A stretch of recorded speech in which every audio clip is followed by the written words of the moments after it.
April 30th, 2002, San Francisco, California. A university student takes a 45-minute morning drive to start his first day of work in a temp position at 2400 Bayshore Parkway in Mountain View, California, in the Silicon Valley. It was for a little-known company at the time called Google. You've probably heard of it. This was one of their small offices with maybe around 20 employees at the time. They were hiring for a new department called Google AdWords, but they weren't immediately ready to hire full-time just yet. So every day, this temp, which was short for temporary, clocked into work at an uncertain job to review Google ads, along with hundreds of other temps over a 3-month period, and watched in horror as dozens of fellow colleagues got let go every single day because, well, they weren't the right fit. It was a scary time. You're fired. The moment that changed everything. Google closed the deal of the century. They merged with AOL. You know, American Online. You've got mail. Remember that? The bin, as it was called, went from 100 ads to over 100,000 ads. Literally overnight. Google was overwhelmed. They were finally ready to grow the team. The opportunity to transition full-time had finally arrived after a grueling series of interviews, multiple rounds that went on for weeks, including the final one with Sheryl Sandberg, who was the AdWords director at the time. This temp finally secured a permanent position. That temp was me. When I got my dream job at Google in 2002, I thought I would stay there forever. I mean, why would I ever want to leave? It was everybody's dream job, and for an immigrant like me, it was a dream come true. I moved from Hong Kong to the United States with my father when I was 5 in pursuit of the American dream. We came to the land of opportunity, but that didn't happen right away. We spoke no English. We struggled. We had to scratch and claw for everything we got, and we're lucky if we had food on the table that day. Sometimes we wouldn't, and if we did, you better believe we earned it. Because of that, to this very day, I still finish all my food, take every last bite, never let anything go to waste, even if I'm full, because I still remember what it was like to go to bed hungry. At school, I was bullied, I faced racism, I endured bigotry. As a foreign minor in a huge unfamiliar pond, I experienced prejudice at a very young age, felt firsthand how cruel the world could really be. Land of opportunity, American dream, reality was far from it. But I didn't give up. In fact, it pushed me to work hard, to study hard. I had to prove everyone wrong, and so I did. I got my honors, won spelling bees, public speaking contests, all kinds of awards. I was the top student in my class. As a writer, speller, presenter, I became a language tutor to help even native speakers to improve their English and Chinese, in reading, writing, and speaking. 大家好，你好吗 ？Hello， 再见，下次見，See you next time. I worked 5 dot-com jobs to get through college at San Jose State University. In the process, I discovered the internet and started making money online. This was all the way back in 1997, when the internet was still a baby. 3 years later, the dot-com bubble suddenly bursted, and my world came crashing down. I lost everything. Dead broke. I continued classes while taking more part-time jobs at my school. Tutor, IT, proofreader, writer, editor, designer, promoter. I did them all. One day, a classified ad in my school newspaper caught my attention. It was a temp job at Google. In 2002, no one had heard of the company, so it was a huge risk. But it sounded like a good deal. Flexible hours, open to students, reasonable wage, fun culture, lots of perks. But here's the kicker. Free meals, unlimited beverages, all the snacks you could eat, all day long. I was sold. As a college student living off of soy sauce over rice and 10-cent ramen noodles when they were on sale, or if I really wanted to indulge. Now at McDonald's you can get 39-cent cheeseburgers every Sunday and 29-cent hamburgers every Wednesday.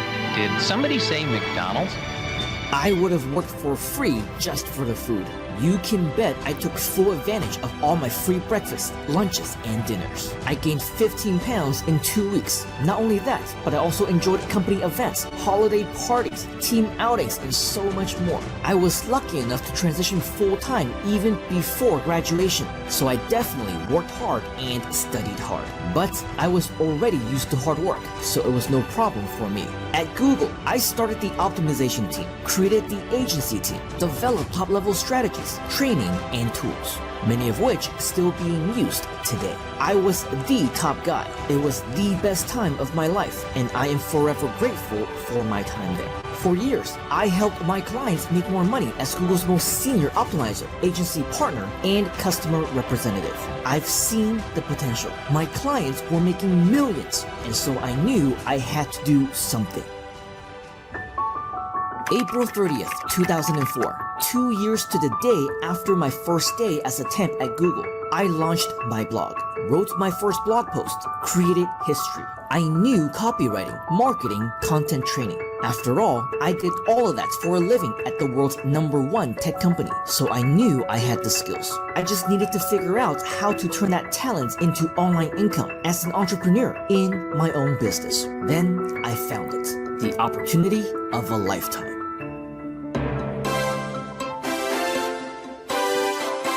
This was my chance, the Internet Success Mentoring Club, which was the advanced mentorship program from IMC, the Internet Marketing Center, to learn from the founder and CEO, Corey Rudel, the only man at the time who had broken the 7-figure code online. In fact, 8 figures, over $40 million. And that year alone, 2005, he had already made over $7 million. There was absolutely no one better to learn from, so I applied to work with them, and I waited and I waited. One of many days later, I was at work, as I always was. At Google, we had moved to Building 44 at 1625 Charleston Road, right across the street from the new Google headquarters at the now famous address 1600 Amphitheater Parkway. My phone went off. It was from Corey Rudel. I was thrilled like you wouldn't believe. I dropped everything and quickly ran outside to take the call, right here at this very spot. It was outstanding news. His team actually accepted my application into their mentorship program for $8,000. Yes, it was a lot. My life savings at the time, but I didn't even think twice. I took it. I was so excited. This was it. It had to be, and it was at the time. In fact, I got my results relatively quickly because I took massive action. Made my first affiliate sale on my very own website. Proved that making money online was possible for me once again, and in a much more permanent way. A method that still works to this very day. Then came the surprise, the anticipation. The Canadian Corey Rudel at last had planned a trip out to California to pursue his passion for racing at the California Speedway. After that, his next stop would be the Silicon Valley, where I lived. The appointment was set. I was going to meet him, be able to thank him in person, face to face, man to man. But before I got the chance to shake his hand in gratitude, this happened. 2 people killed when a high-performance sports car crashes at the California Speedway in Fontana. And then around 11 o'clock this morning, a driver and a passenger in this Porsche Carrera GT simply lost control and hit a wall on the straightaway. One person died at the scene. A second individual was airlifted to a local hospital, but later died. June 2nd, 2005, Fontana, California, at the California Speedway. It wasn't meant to be. In the blink of an eye, I lost my mentor. I lost my investment. I lost all my momentum. It turned out not to be the opportunity of a lifetime that I was expecting. But you know what? It was a stepping stone. My stepping stone. That's why I didn't let it stop me. I started over. I launched my company. I built my website, my blog, my sales pages. I was still going to do it, to make it. I had to, no matter what. For me, for my family, for Corey. April 30th, 2006. 4 years after my first day at Google, 2 years after my first blog post, I got invited to attend my very first internet marketing seminar happening the following week. And on May 4th, I was in San Antonio, Texas. I was in the presence of some of the top internet marketers at the time, a room full of leaders, experts, millionaires, including the man who would later be my inspiration to resign from Google and become a full-time internet entrepreneur. I'm Mike Filsaime. Mike was the guy in internet marketing. He launched his product online and on day one made over $500,000. Just 4 days later, $1 million. He was the first and only active expert I bought an online course from at the time, called Carbon Copy Marketing. It was so good, I also bought his second product, called Butterfly Marketing. It did not disappoint. Mike was the real deal. I knew I needed to meet him. He saw me in San Antonio and he said, Mike, I'm very glad to meet you. I know you quit working on August 5th of 2004. I'm going to quit working for Google on August 5th of 2006. I said, wow, that's that's good, and he's just a real big success in the industry now. August 5th, 2006, my last day as a Googler. This was the day.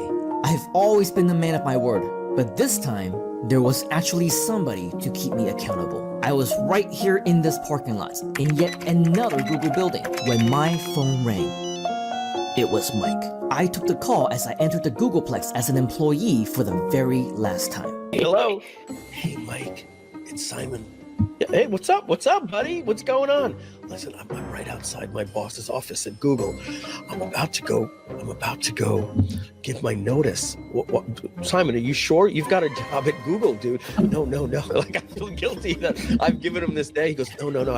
I've never felt more right about this thing. I'm gonna go and quit. I just wanted to say thank you very much for the inspiration. I said, well, dude, don't leave me hanging, man. Call me back when it's done. And then he went in and he said he was done. And then Simon went on to do some legendary things in the internet business.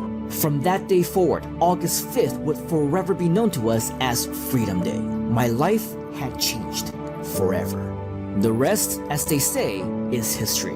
I became the entrepreneur I'm known to be today. My first launch made over $100,000 in 7 days. My business earned over $500,000 before my first year was over. Crossed the 7-figure mark shortly into year 2. Started speaking at seminars all over the country and subsequently across the world's platforms. Shared stages with the best in the industry. Won multiple Best Speaker Awards. Published multiple bestsellers. Built my own event company, agency service, and online community of success stories, all guaranteed to achieve instantaneous results. On Google, on YouTube, for anything they want to promote, for free.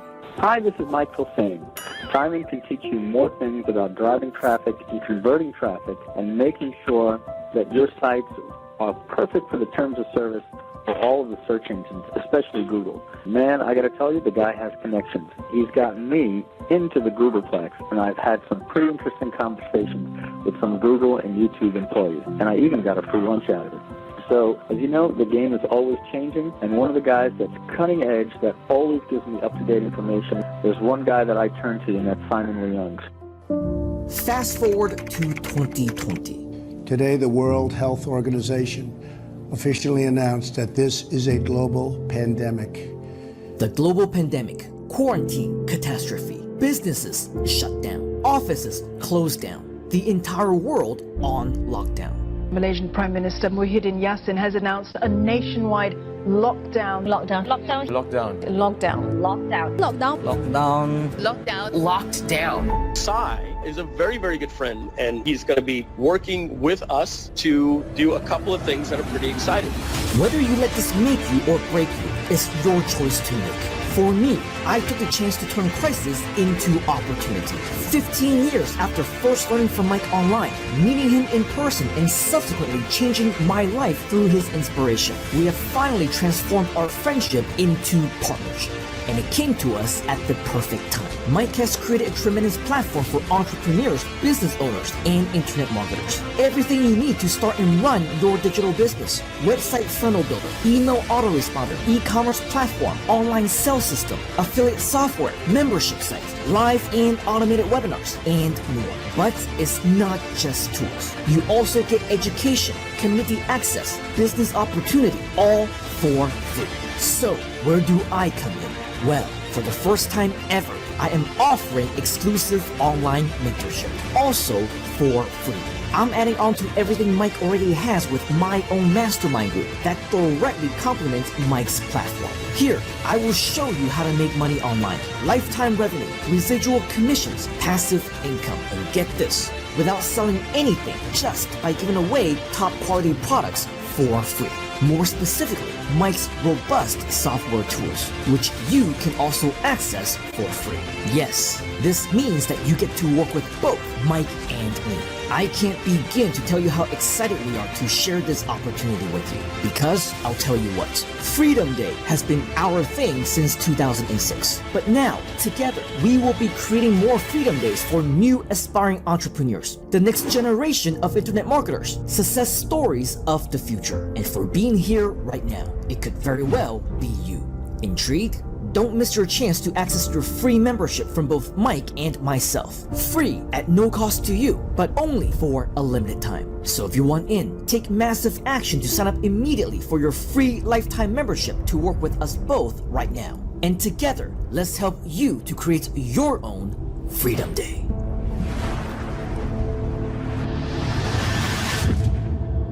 August 5th, 2006. To me, it was a date. To him, it was an inspiration. Happy Freedom Day to all of our friends all around the world. Welcome to Freedom Day event 2024. Just so that you know, we are multi-streaming across multiple platforms and communities right now. So let us know inside the comments where you're from, your country, your city, your time, as well as which community you're joining us from. We have Psychots all the way from India joining us. Johan is in Brisbane, Australia. George is in Tokyo, Japan. Bernard is in the USA. Andrew in the UK, as well as Reggie. Dr. Lisa is from Baltimore, Maryland. Tyra is in the house from the USA. Michael, all the way in France. We got Rial, Paul Hoos joining us in Montreal, Canada. This is absolutely a global community. We also have, of course, QQ in Malaysia. Zoe is also in Malaysia. So congratulations and welcome to all of you. Ingram Davis from Michigan. Keep these comments coming in because it absolutely will drive us to give you more and more motivation to share what Freedom Day actually means to all of us within our community. So just so that you know, we have absolutely been celebrating Freedom Day right here at Groove since 2020. But actually, Freedom Day goes way back, even before that. You see, it's something that we've been celebrating now for 18 years. That's crazy, right? Because as you saw in the video just moments ago, it started on August 5th of 2006 when I quit my job at Google headquarters. Yes, it was a corporate position. All my friends, my family, my colleagues, they called me crazy for leaving that job behind because it was the ultimate dream job for anybody, even to this day.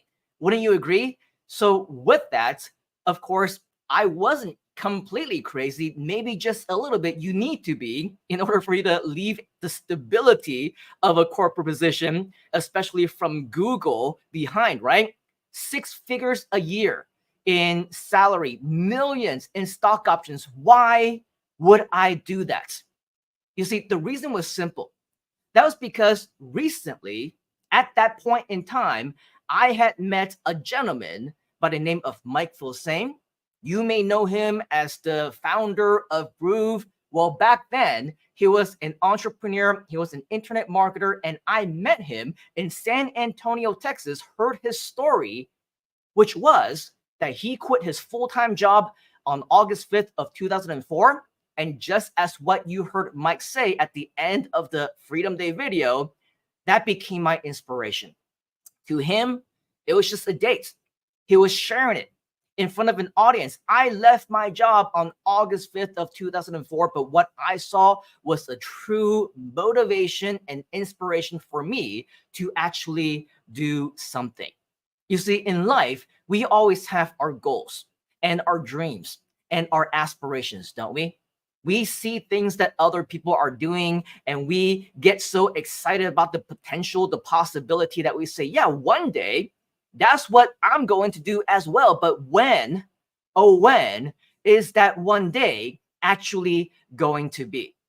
So on August 5th, 2006, I said that is going to be the date. He kept me accountable to it. He called me on my last day at the job, and that was it.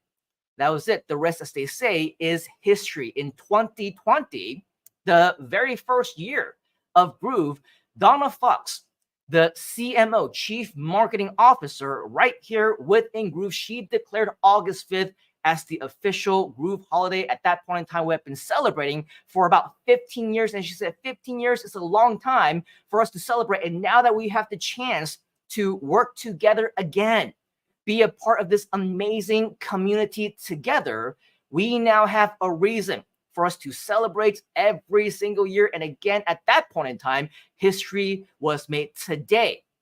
I'm very excited. I don't know if you are. Let me know inside of the comments. I'm excited because this is the 5th celebration of Freedom Day right here within Groove. And I am extremely exhilarated to be celebrating Freedom Day alongside with you, because this year is actually going to be a little bit different. It's going to be a little bit different. Why? Because for whatever reason, I'm sure many of you can relate to this. The last year has been a little bit challenging, hasn't it? It's been challenging for many in a variety of different ways. Can you relate? If you can relate, type in yes inside of the comments, because whether it's economical, whether it's political, whether it has to do with inflations or civil unrest or controversies, personal and business challenges, it's been some crazy times for many of us, even right here in Groove. Let's just call a spade, shall we? We admit that we've also had our own sets of challenges to fight through, and especially so over the past several months. So Freedom Day and freedom itself, it doesn't necessarily have to mean that we're already there. It doesn't necessarily have to mean that, hey, I want to do this and I want to do that, and now I've achieved it. And so that's what freedom actually means to me. You see, freedom doesn't have to be what we've always said it to mean. Doing things how I want, doing things when I want, with whomever I want. That's what freedom actually means to me. Yeah, of course, achieving financial freedom and personal freedom, lifestyle freedom, that's all amazing goals and objectives that we all should be striving for. And yes, it's all great and amazing when we're able to achieve those. But I know that having success and having achieved those goals is not final. It's not the end of it. I know how it feels to achieve that success. I know how it feels to feel like I have it all, that I've done it, but I also know how it feels to lose it all. Everything that you've worked so hard for, you lose it all. And then to work so hard, not give up when your back is against the wall, to say, I'm going to get it all back. And you work so hard that you do get it all back and so much more. But then only to lose it again, and later on to gain it back once more.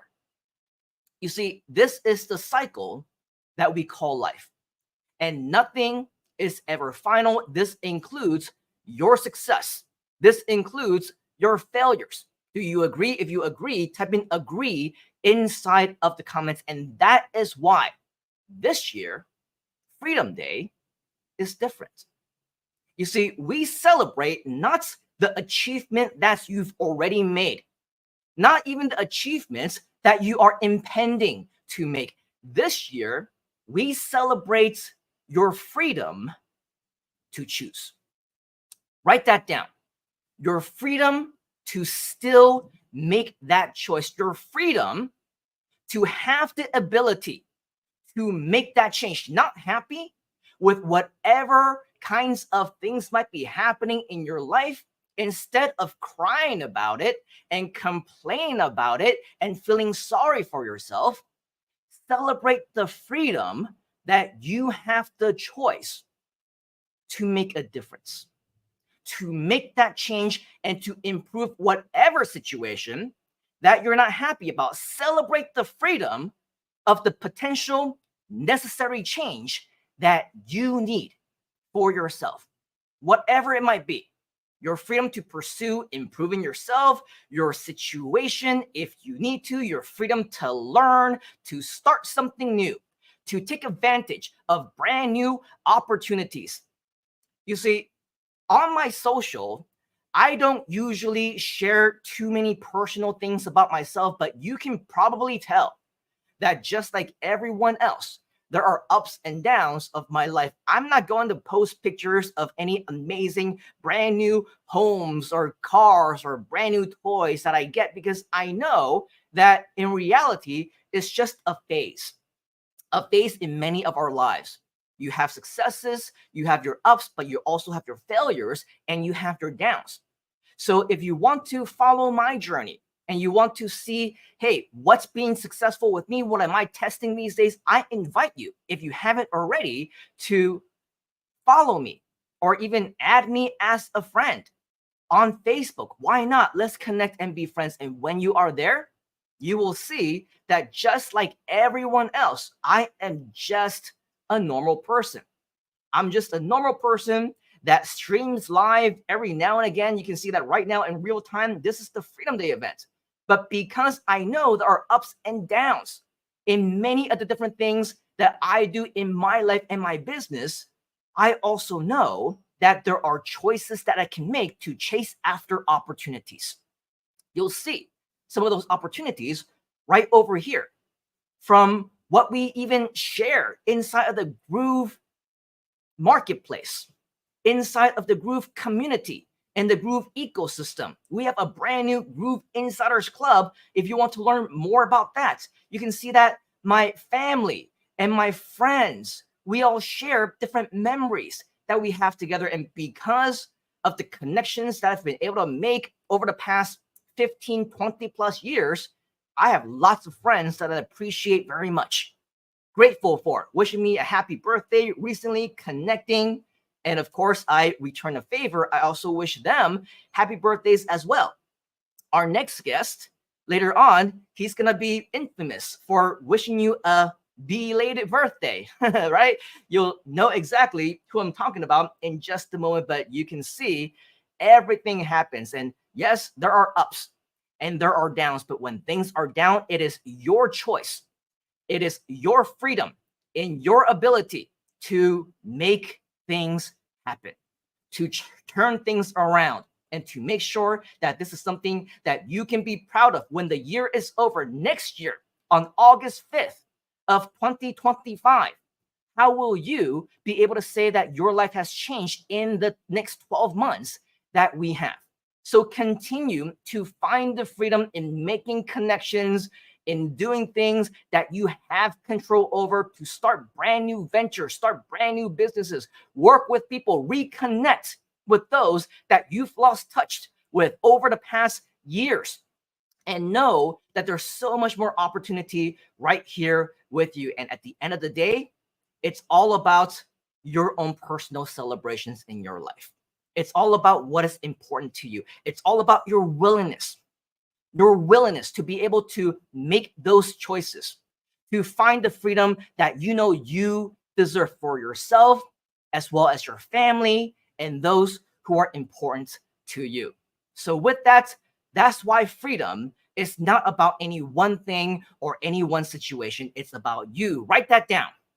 It's about you. It's about what you can do today to make today the first day of the rest of your life. Let us know inside of the comments, what does freedom actually mean to you? Outside of, hey, I want to achieve that goal and I want all these money and financial success. What if money is not an issue? Does freedom actually mean to you? Let us know inside of the comments. And while you are doing that, we have a bonus for you. Is it okay if we give you some bonuses for the sake of you being here to celebrate freedom alongside with us? If that is the case, if that is you, type in bonuses inside of the comments, because over here, if you take a look at groove.cm, groove.cm/bonuses. Once again, that's groove.cm/bonuses. You are going to see that we have a very special bonus page for you. How many of you are within the Groove community and you just simply want some additional help? Well, the good news is that we have small group coaching sessions for you. If you want to register for that, it is absolutely free. Let our Groove approved coaches help you through your way of achieving your own freedom, of finding what freedom actually means to you. And if you want some additional personal help, we actually have that as well right over here. Ask for help. Simply click on that and it will be on its way. Now, here's the other thing. Remember the Groove Insiders Club that we mentioned earlier? Well, we do have a free session for you. If you want to check that out, clicking right over here is immediately going to send you over to this post right over here, where if you do want more information about that, you even want a free session, all you got to do is come over here, leave a comment, just like what these people have been doing. Say that you're interested in a free session to help you out. Let us know how we can help you out. Let us know that you came here from Freedom Day events. Let us know what your goal is. Let us know how we can help you. And it is our pleasure, our honor, our privilege right here within the Groove community and beyond to be able to help you every single step of the way. Now that is the bonuses.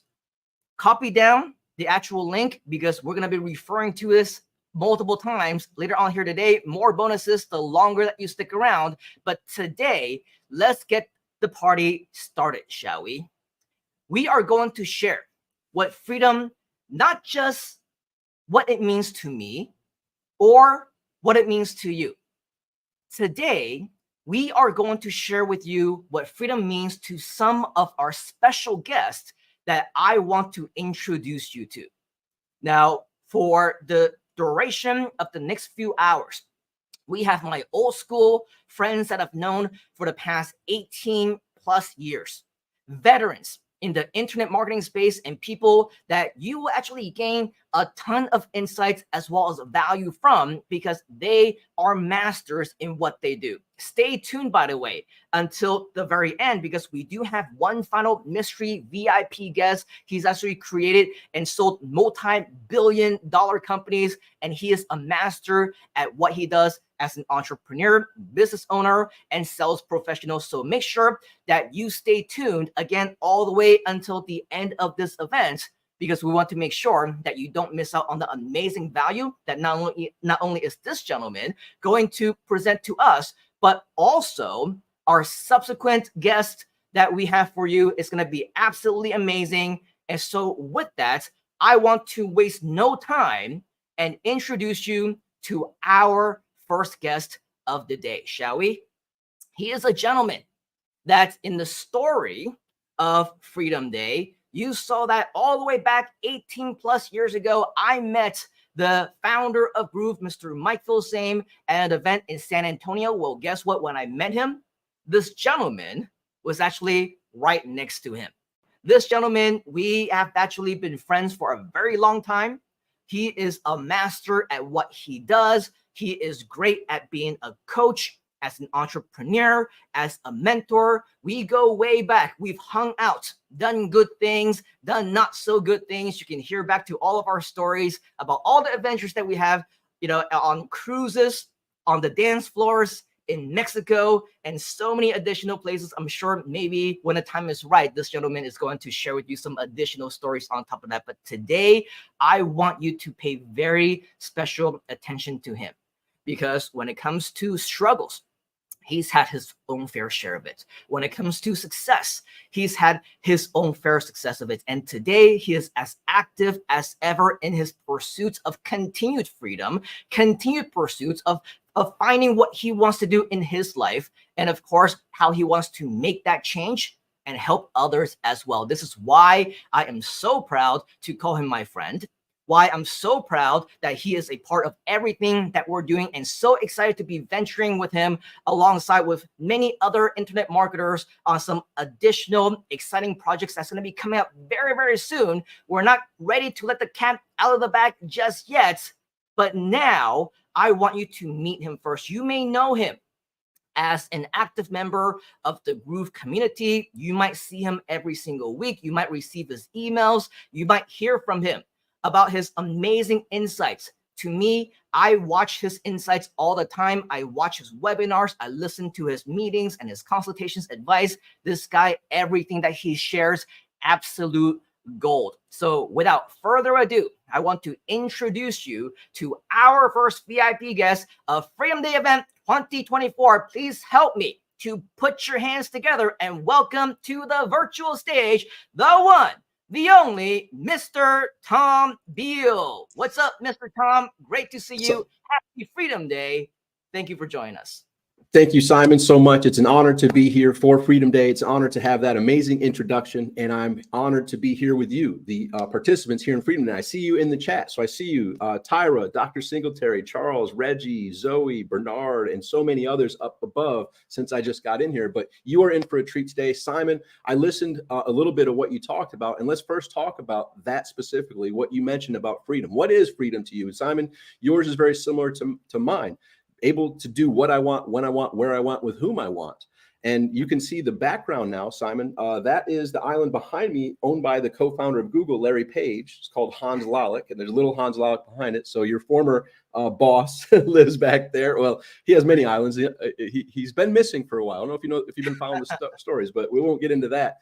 But anyhow, this is part of freedom, being where I want to be right here, right now. And, prior to here, I was in Boca Raton, Florida for 12 plus years. But circling back to Simon, you mentioned it's not a been there, done it, check it off, got the t-shirt, set it and forget it. It's a continual progression. So Simon mentioned some things about, and it reminded me of Earl Nightingale's Strangest Secret. If you haven't heard of that, write this down, go to YouTube and search for Earl Nightingale, The Strangest Secret. And someone, if you could make a comment in the chat for people to understand that. Earl Nightingale, The Strangest Secret. And in that, Earl Nightingale has a definition of success. And he says success is Earl Nightingale's quote, success is the progressive realization of a worthy ideal. That's it. Sometimes it takes a little while for these brains to connect, the brain cells. Success is the progressive realization of a worthy ideal or goal.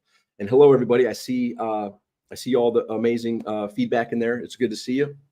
But think about that. So he goes on to describe, so what is success? If you have a goal and you're daily progressively taking one step after the next, you are a success.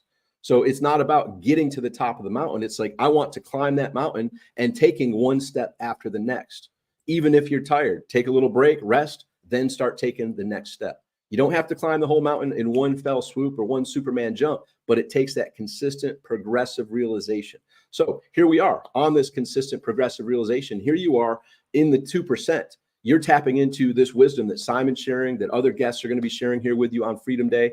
And I have a couple lessons that I'm going to be sharing that circle back to some of my teachings that are in my You Are Not Dead Yet philosophies. And first of all, what's Tom making up a book, You Are Not Dead Yet, for? Well, and the trainings that go along with that. Well, on September 11th, I died. Not the September 11th that we all remember, September 11th, 2001, but September 11th, 1998, 3 years prior. I was in a single car accident. I rolled 4 times, was ejected from the sunroof, and was lying in the field for dead. And I literally had severe head trauma. So I was in and out of consciousness. I remember trying to stand up. I couldn't stand up. I fell back down in this field and just laid there, and no one came. And all I remember is, holy crap, I'm going to die in this field. Like, no one's coming. And so long story short, fast forward a little bit. Next thing you know, I'm about 20 feet in the air and I see someone lying in the field. And I'm curious. I'm like, what's this? What's this? Who's this? What's going on? Why is this person lying in the field? And what am I seeing? And I focused in. I realized that was me lying in the field. And then very quickly, as soon as I recognized it was me, now I'm pulled up and I'm in this bright white light scenario. And you probably heard of these near-death experiences. My near-death experience was very similar to what you hear many of the others, but I'm in this bright white light and I'm kind of confused, like, what's going on? And I see like a movie screen revealing like my life. And it gets to a point where I see my sisters at my funeral. And at the time, September 11th, 1998, I was 25 years old. My sisters were 15 and 13 years old. I had other family members as well. I have Between the 4 divorces and 6 marriages I was raised around, I have roughly 11 siblings. But the siblings that grew up with me in my household with my mother birthed 3 children, me, my sister 10 years later, and my other sister 12 years later. I saw those 2 sisters crying at my funeral, and it had massive pain on my heart. And as soon as I saw that, someone came up, put their arm around me, all the fear and confusion went away. And I had this peaceful homecoming feeling. Like, wow, this is what it's all about. This is what life leads up to, is this moment right here. I'm home. And we turned 180 degrees. And now, even though it was all bright white light, now we're walking towards these huge doors, probably 40-foot doors with bright light coming out of it. And we're walking towards those bright lights. And halfway there, I said, stop. This isn't how it's supposed to end. I know you had more for me to accomplish. Send me back. Next thing I recall, I woke up in intensive care unit with a respirator breathing for me. And all I remember is it hurts really bad to have, when you're conscious, when you're awake, to have a respirator breathing in and out for you against your will. So I finally got that out. But once they got that out, I had what's called aphasia. With the severe head trauma I had, I couldn't think things and couldn't speak the things I was thinking. My thoughts were not connecting with my words that were coming out of my mouth. So they were asking me simple questions and random words would come out of my mouth. And at the time, it would frustrate me because I'm like, wait a minute, that's not what I meant to say. I try to say it again, and a whole nother slew of random words would come out. Anyhow, with that severe head trauma, they told me I may never walk or talk again because I also had drop foot in my right leg. When they told me that, I just shake my head no. I never had the vision of not walking and talking out of that intensive care and or hospital as quickly as possible. So they actually had meetings with my family and said, listen, every time we tell him he may not walk or talk properly, we're concerned because all he does is shake his head. I'm like, nope, I didn't buy that for a second. And how does that translate to Freedom Day? You're going to have friends, you're going to have family members that when they hear the dreams and the big aspirations you have, they're going to be telling you, it's not possible. Come on, man. You're just you, like you're just Tom. Like you can't do that. And they're not saying it out of lack of belief in you. What they're doing is trying to not let you get hurt. They care about you so much. They don't want you to go down a path and invest all that time, energy, and resources and not reach the finish line. Right. And they can bring up proof, right? Because Simon mentioned, hit that pinnacle, massive success, boom, carpet pulled out, gone. Do it again. Get the top of the pinnacle, reach success again, boom, carpet pulled out. I've counted and I have 8 startovers. 8 times the carpet has been pulled out for me. Did the work, had a lifelong, what I felt was a lifelong situation that would take care of me, and woke up one day and boom, the carpet is pulled out. And I'm not predicting anything chaotic today, but I've heard today is going to be a bloodbath in the stock market, right? That's kind of what's happened in Asia, I heard, and what's happening in here is probably going to follow that trend. Today is going to be a day that I actually saw some people comment, said, I've already looked at my portfolio and I'm about to throw up. Like that's life. The day that challenges stop coming to you is the day that you're 6 feet under, buried, dead, and gone. Challenges are here to level us up every single day. And it's not the set it and forget it like Ron Popeil's infomercials all those years ago. It's a continual progression towards your desired outcomes and your understanding that you have kick butt problem solving abilities. Look, you've made it this far. You're not dead. You're not dead yet. And I see some comments. Thank you very much. It's awesome. Charles, testify, Tom, God wasn't finished with you. And I'm not unique in this. God isn't finished with any of us. We're still here. Look back on your life. I can look back on numerous times. That car accident is one of many where, how the heck did I get out of that? Like, how did I make it out of that? Call it divine intervention, call it God isn't done with you yet. But I want you to have that same feeling of you are not dead yet. You're not living up to your potential yet.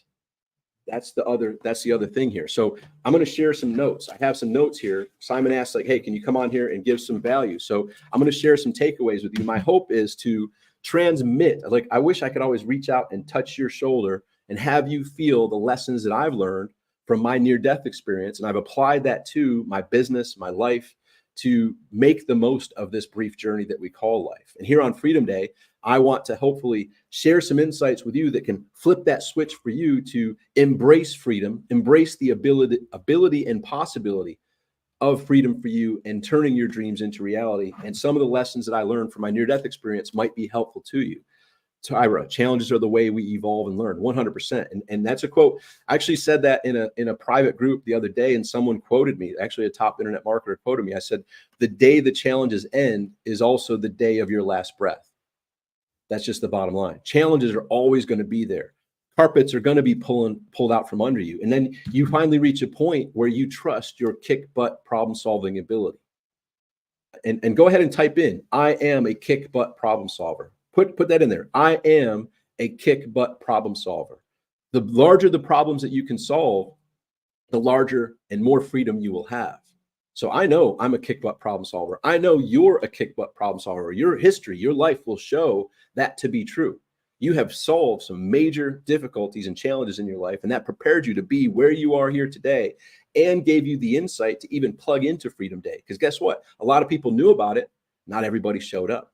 You chose to show up, and that's 98% of winning is showing up. You are here showing up. You're not watching cat videos on YouTube or Instagram or TikTok or all that stuff. You're here tapping into some things that connect some dots for you to build that belief, build that possibility for you to kick some butt. So what are some of the lessons? One, I'm immune to death until I'm not. Fear is a big deterrent to freedom for many people. They're fearful. Well, what if I do this? What if I do that? Well, and we jump to all the bad things that could happen. We jump to all the obstacles that are going to be there. We jump to all the challenges that are going to be there. But when you have an understanding and you're okay with the major fear that most humans have is the fear of death, even though they claim that speaking on stages is even more fearful than dying, the reality is there's a built-in fear of death into humans. It's an unknown, uncertainty, right? So I have the belief now after my near-death experience, I'm immune to death until I'm not. Now, how does that help with your freedom? Well, think about this. I have a big S on my chest. I'm immune to death until I'm not. And I will put the caveat, I'll do a timeout. That's with the caveat of I'm discerning what the proper actions are for me to take to live to be 120 plus years old. Right? But at the same time, I'm immune to death until I'm not. So I don't let any fear of me dying creep into me living my life fully and unapologetically. And that's actually, I'm tying into many of the things they tie together. I am me, F you. I am me, comma, capital F, period, capital U, period, exclamation point. Go ahead and type that in. I am me, comma, F, period, U, period, exclamation point. I am me, F you. I am me, F you means I am me fully and unapologetically. And I feel if everybody embraced that, as long as you're not hurting anybody, I'm going to be me fully and unapologetically. I want you to be you fully and unapologetically. With tapping into Earl Nightingale's strangest secret, the progressive realization of a worthy ideal. That means you have a goal set. You have, that's the mountain I'm climbing. That's the clarity of what I want.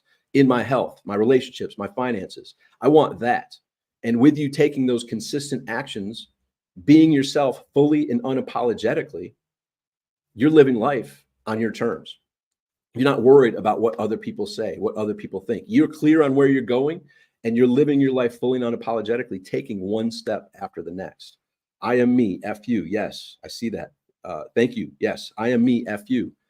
And it kind of has the F you of what you may have thought when you first heard it. I'm me, F you, meaning I'm going to be me fully and unapologetically. Guess what? SW4 clicks in as well. SW4, here we are on Freedom Day, is not just important in your personal life, it's important in your business life as well. Because no matter what offer you put out to the world, no matter what value you provide to the world, SW4 is going to kick in. What is SW4? I mean, Simon and I could be handing out $100 bills today. And some people say, whoa, there's got to be a catch to this. Like, I'm not going to take that $100. Like, just think about it. No matter what you do, SW4 kicks in. So SW4 is some will, some won't, so what, someone's waiting. Write that down if you never heard it. Some will, some won't, so what, someone's waiting. SW4 applies to everything you do. You can be given the most amazing value in the world, and guess what's going to happen? One person is going to chime in and tell you, you suck. This sucks. This is a waste of my time. And I'm saying that joking because as humans, the funny part is you'll have comments of thousands of people praising the amount of value that you're putting out in that particular course or video or live training. But that one person who says you suck, you should die, and you're a waste, I wasted my time. Out of all the thousands of comments, the human mind focuses in on the one negative comment. That's just how we're wired.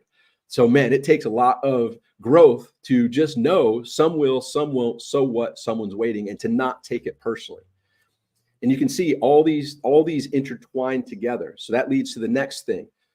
Remember the Incredible Hulk? Remember, like I'm 51 years old as we're crossing paths today. So I'm talking the Lou Ferrigno Incredible Hulk on the TV show back in the day, and David Banner he'd start to feel his emotions start to rise, and like, you won't like me when I'm angry. Well, I've come up with a solution to stop the Incredible Hulk transformation, and I say this from being a Marine. I was a Marine January 1993 to January 1997. 4 years active duty, 4 years inactive duty. My inactive duty expired early 2001, and the U.S. has been in war since September 11th, 2001. I served 8 years, 4 years active, 4 years inactive, 8 years in the United States Marine Corps. I was the honor man out of boot camp, meritoriously promoted in my MOS school, meritoriously promoted 3 times in my 4 years, was up for the MECEP program, Marine Enlisted Commissioning Program. But at the same time, the movie that Tom Cruise was in, A Few Good Men, that was about hazing. You may recall that. That was exactly when that movie was in the theaters, when I got busted for hazing, when we got moved from Cherry Point, North Carolina to Yuma, Arizona, Marine Corps Air Station Cherry Point to Marine Corps Air Station Yuma. We had this one dude who got put in our unit, and he was not, well, let me just state this. In the Marine Corps, there's life and death situations, right? Hey, I need you to do this, and you do it.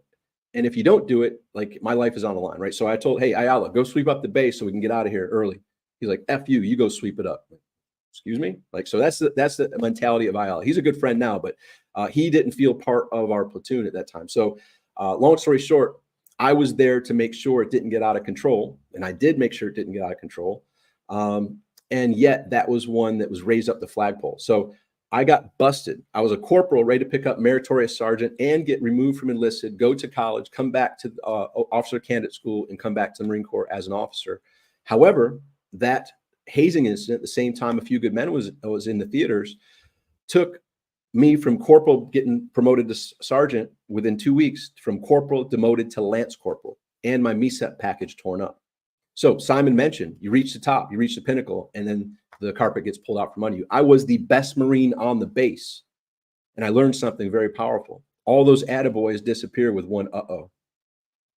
All those attaboys disappear with one uh-oh.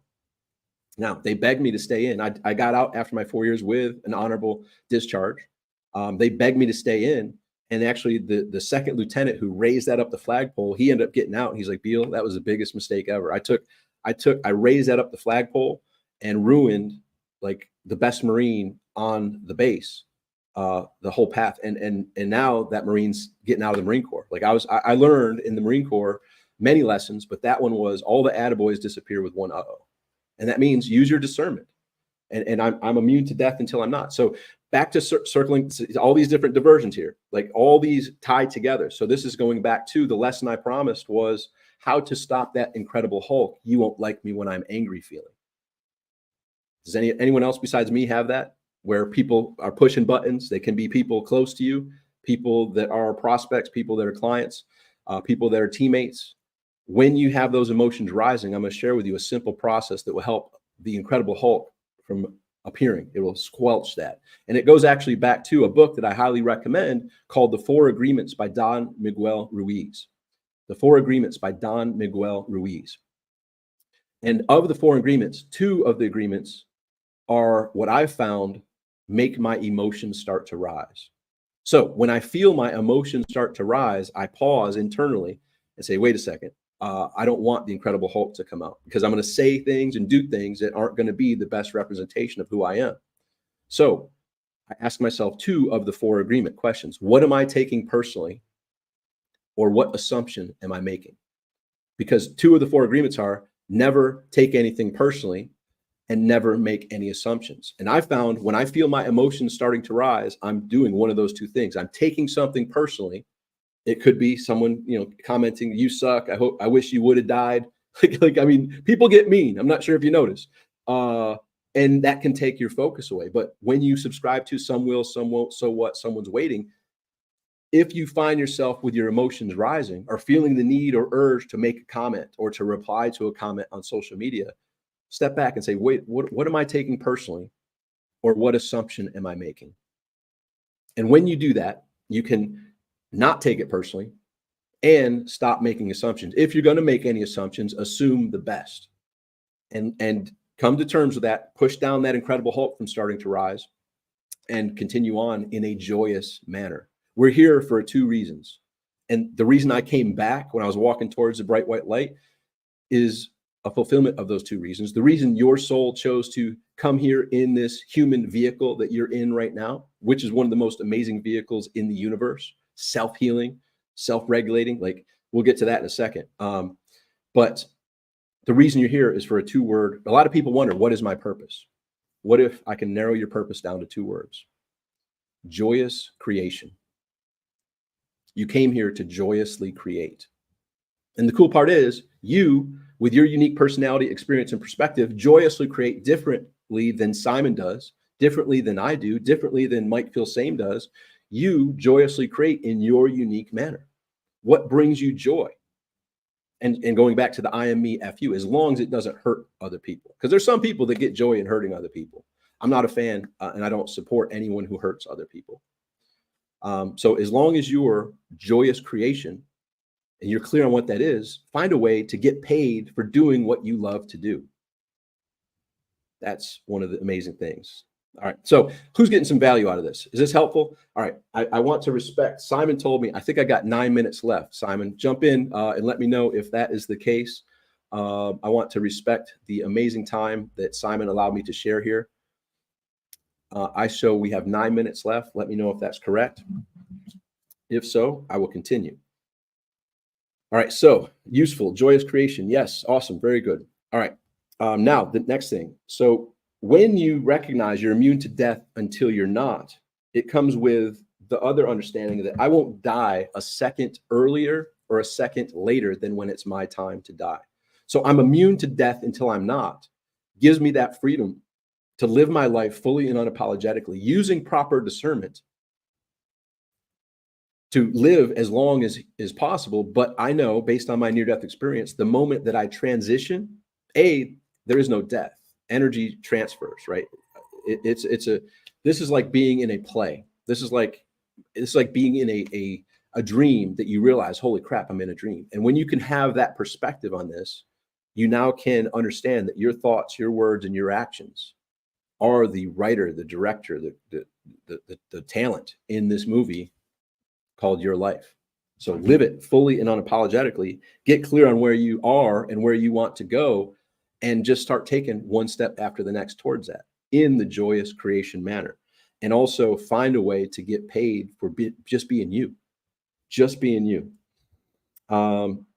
And so at the end of this journey, those people that are around me and have been a part of my life, like at the end, like hopefully we'll have conversations, because I've been around my mother's last breath. She died in 2007 at 52 years old. And my father, 2 years later in 2009, died at 56 years old. I was there for both of their last breaths. And I was also there for several other friends, parents and close friends and family members passing as well. But I'm hoping there's going to be some conversations prior to me going.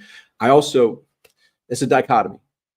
Live and make the choices that you're going to live to 120 years plus, but also don't make the mistake of thinking you are guaranteed a tomorrow. None of us are guaranteed a tomorrow.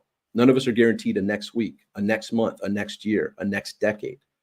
So you have to live as if this is the final day, right? So the way that I help people understand that is treat this like this is the greatest amusement park in the universe. This is one of my analogies that people seem to love. When we go to amusement park here, whether it's Disney or Universal, whatever your favorite amusement park is, we aren't dilly-dallying. We aren't sitting around staring at our phone, fighting online, or wondering what's happening in the news. We're making the most of that brief trip to the amusement park. Whether we're there for 1 day, 2 days, 3 days, or a week, doesn't matter. Bottom line is it's over before you know it. Simon and I traveled the world on the marketers cruise many times. I speak on, I'm original co-founder of that. But the first day I tell everybody, hey, you guys got your bags, you unpacked, right? Before you know it, we're going to be on the final night here and we're going to be packing up and ready to go home the following morning. That's just how it is. And trust me, we've had 18 of them now, 17 or 18 marketers cruises. And that's how it is. That's the same how life is. So treat this like the greatest amusement park in the universe. No matter if you're there for a day or a week, it's over before you know it. I'm 51 right now. I'm sure many of you are recognizing the years fly by, the decades fly by. Now is the time. Now is where your power is. Charles, I'll be on the cruise in January. Fantastic.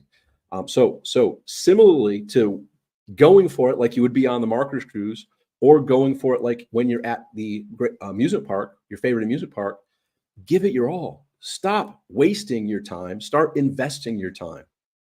And think about this. Like I already mentioned, like people want return on investment with their investments, right? What if time is your most precious and ever fleeting asset? If that's true, and I were to come in to audit your time, would you get an A? Like, man, this woman is maximizing her time, maximizing his time. Or would you get an F? Like, holy crap, there's a lot of scrolling going on. There's a lot of wasted time going on. I'm going to give this example that's very powerful. All right, so this device, one of the most powerful devices we have, right, in our pocket, in our fingertips, less than 3 feet away from us all day, will either be an investment to help you use it properly, or it will use you and steal your most precious and ever fleeting asset. I'm going to give you an example. Mindless swiping. You know what mindless swiping is? Hey, let me go check this out on YouTube. Oh, wow. Then you look up and now you're 2 hours later, 3 hours later. Mindless swiping, right? It happens all the time. So, and everybody has different. Some people it's Instagram, some people it's Facebook, some people it's YouTube, some people it's TikTok, some people it's dating apps, some people it's gambling apps, some people it's games, all that stuff combined. Let's say, and I know this is a very minuscule amount, 30 minutes a day of mindless swiping. 30 minutes a day of mindless swiping. We all can agree that's nothing. Like mixing all that stuff together, it's literally hours a day for people. But let's go with 30 minutes a day to solidify this example for you. Times 365 days, you do the math, 30 minutes times 365 days, divide that by 60, that's going to give you the amount of hours, divide that by 40, that's going to give you how many 40-hour work weeks that is at the end of the year. This is going to shock those who have never heard this before. 30 minutes a day of mindless swiping comes out to 4.5 40-hour work weeks at the end of the year. Let that sink in. Now, who's had a 40-hour work week? 9 to 5, Monday through Friday. 40-hour work weeks. 4.5 40-hour work weeks with only 30 minutes a day. Now, let's get real. You and I know your mindless swiping, mine too, is over 30. Let's go with 60. 60 minutes a day is 9 40-hour work weeks. 60 minutes a day. Yeah, let that resonate with you. So the bottom line is, I've had clients that I've taught this to. They text me like, dude, I just got out of this. Thank you. Like I recognize I was mindlessly swiping and it hit me like, holy crap, I can't be doing this. Like I got more important things than mindlessly swiping. Who's shocked by that right there? 4.5 40-hour work weeks with only 30 minutes of mindless swiping. Who's had an aha moment? Type aha if that is a holy crap wake-up call for you. Because guess what? 1 hour a day is 9 40-hour work weeks. And guess what? If we truly call it what it is, let's go 2 hours. 2 hours a day, 18 40-hour work weeks. 18 40-hour work week with 2 hours a day. Yeah, aha, very shocked. Yes, you're welcome. This will change your life. No more mindless swiping. Intentionally. The key to life is being that joyous creator, but being intentional. And guess what? If you really look at the metrics, the companies, whether they're dating apps, whether they're porn, whether they're job apps, whether they're Facebook, Instagram, TikTok, the more time they can steal from people, the larger the company and the value is. Think about that. So is time the most precious and ever fleeting asset? Yes. If you look at the companies, the games, Call of Duty, etc., that steal the most time are the most successful. The artists, the singers, the movies, the more time they can steal, the more successful it is. Don't allow your time to be stolen. Invest your time. Now, this doesn't mean, Tom, well, I want to go watch a movie. Hey, intentional use of your time is the key differentiator. Don't waste your time. Give attention and intention to where you are investing or wasting your time, and don't waste time mindlessly swiping. It's 9 o'clock on my watch right here. I want to respect the time of Simon. Simon, I have one other brief lesson, if it's possible to share that. It would take about less than 2 minutes. Let me know if I have that flexibility. If not, I'm cool with that as well. Go for it, man. Okay, cool. So I hope all these analogies are great, but here's the next analogy. I mentioned how your soul came here to joyously create in the most amazing vehicle. Behind me, this is St. Thomas. I live in St. Thomas. Some call me St. Thomas Beale now. Sinner to saint, from sinner to saint. But anyhow, here, like for instance, they had Jeff Bezos' $500 million yacht there, along with the music industry legend David Geffen's $500 million yacht. They were both on one side of Yacht Haven. So I took a selfie and I said, with those two yachts behind me, there's $1 billion there. And here's the analogy. You know, you can rent large yachts. You can't rent those two, but you can rent large yachts. You know, smaller, not as large as those, but 100 grand for a week, 150 grand for a week, plus fuel, which fuel is not inexpensive. That'll add another 10 grand easily. You can rent a yacht for a week. You know, you can rent private planes. You know, you can rent amazing mansions. Let me pose this to you. What if Steve Jobs could rent your vehicle of your body? How much would he pay for one day? Because you can rent planes, you can rent houses, you can rent boats, you can rent cars. How much for your vehicle? As long as you can think and you don't have aphasia, your thoughts can translate to words. The answer is all. $60 billion for one day in your vehicle, regardless of how healthy it is. As long as you can fog a mirror and put thoughts to words, all. Because it's impossible. That's how valuable your vehicle is. And think about it. How well, we talked about wasting time. How well are you, as your main role of the owner and caretaker of your vehicle, how well are you taking care of your vehicle? Are you putting in the proper liquids, the proper foods? Are you giving it the proper movement? Because guess what? Boats that sit in the port deteriorate faster than the boats that are out doing things in the ocean. Similarly with your body, how much movement are you giving your body? How much proper sleep are you giving your body? How would you rate yourself as the owner and caretaker of your body? Because guess what? I'm guessing you take care of your car, you take care of your apartment or house, you take care of any of the assets you own. Question is, how well are you taking care of this most amazing vehicle that if the billionaires who are no longer here could rent it, would rent it for one day for all?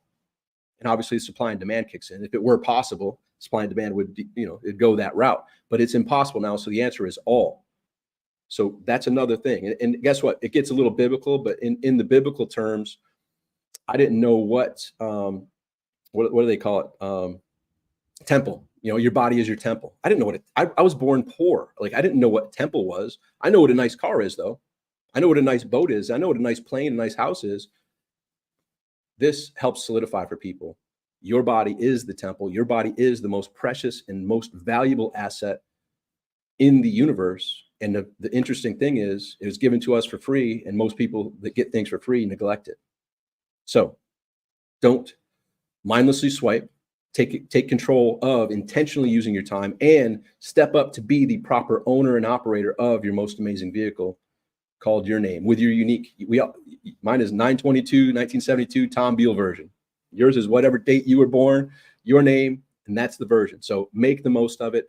And this is the foundation to Freedom Day. So Simon, there it is, ladies and gentlemen. There it is, Simon. Thank you for having me on here.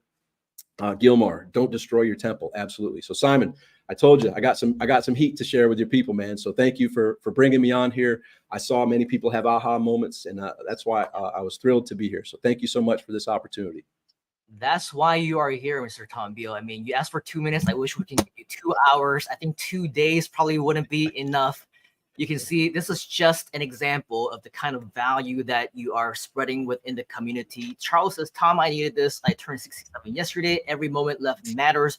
Great analogy. And I think that this is relatable to anybody, regardless of where you are in your life, regardless of how old you are, regardless of of where you are in your current situation, whether you're celebrating freedom or in pursuit of freedom or looking to get another element of freedom. I think everything always comes back in full circle. So, Mr. Tom, I think any opportunity that we have to have you, regardless of what event, you just bring on the heat. You, as you mentioned, you bring on the value. If you received value from Mr. Tom Beal, let us know inside of the comments. Type in value. And just like what Bernard is saying, thank you, Tom. Zoe is also saying, thank you, Mr. Tom, for your wonderful sharing. Tyra as well.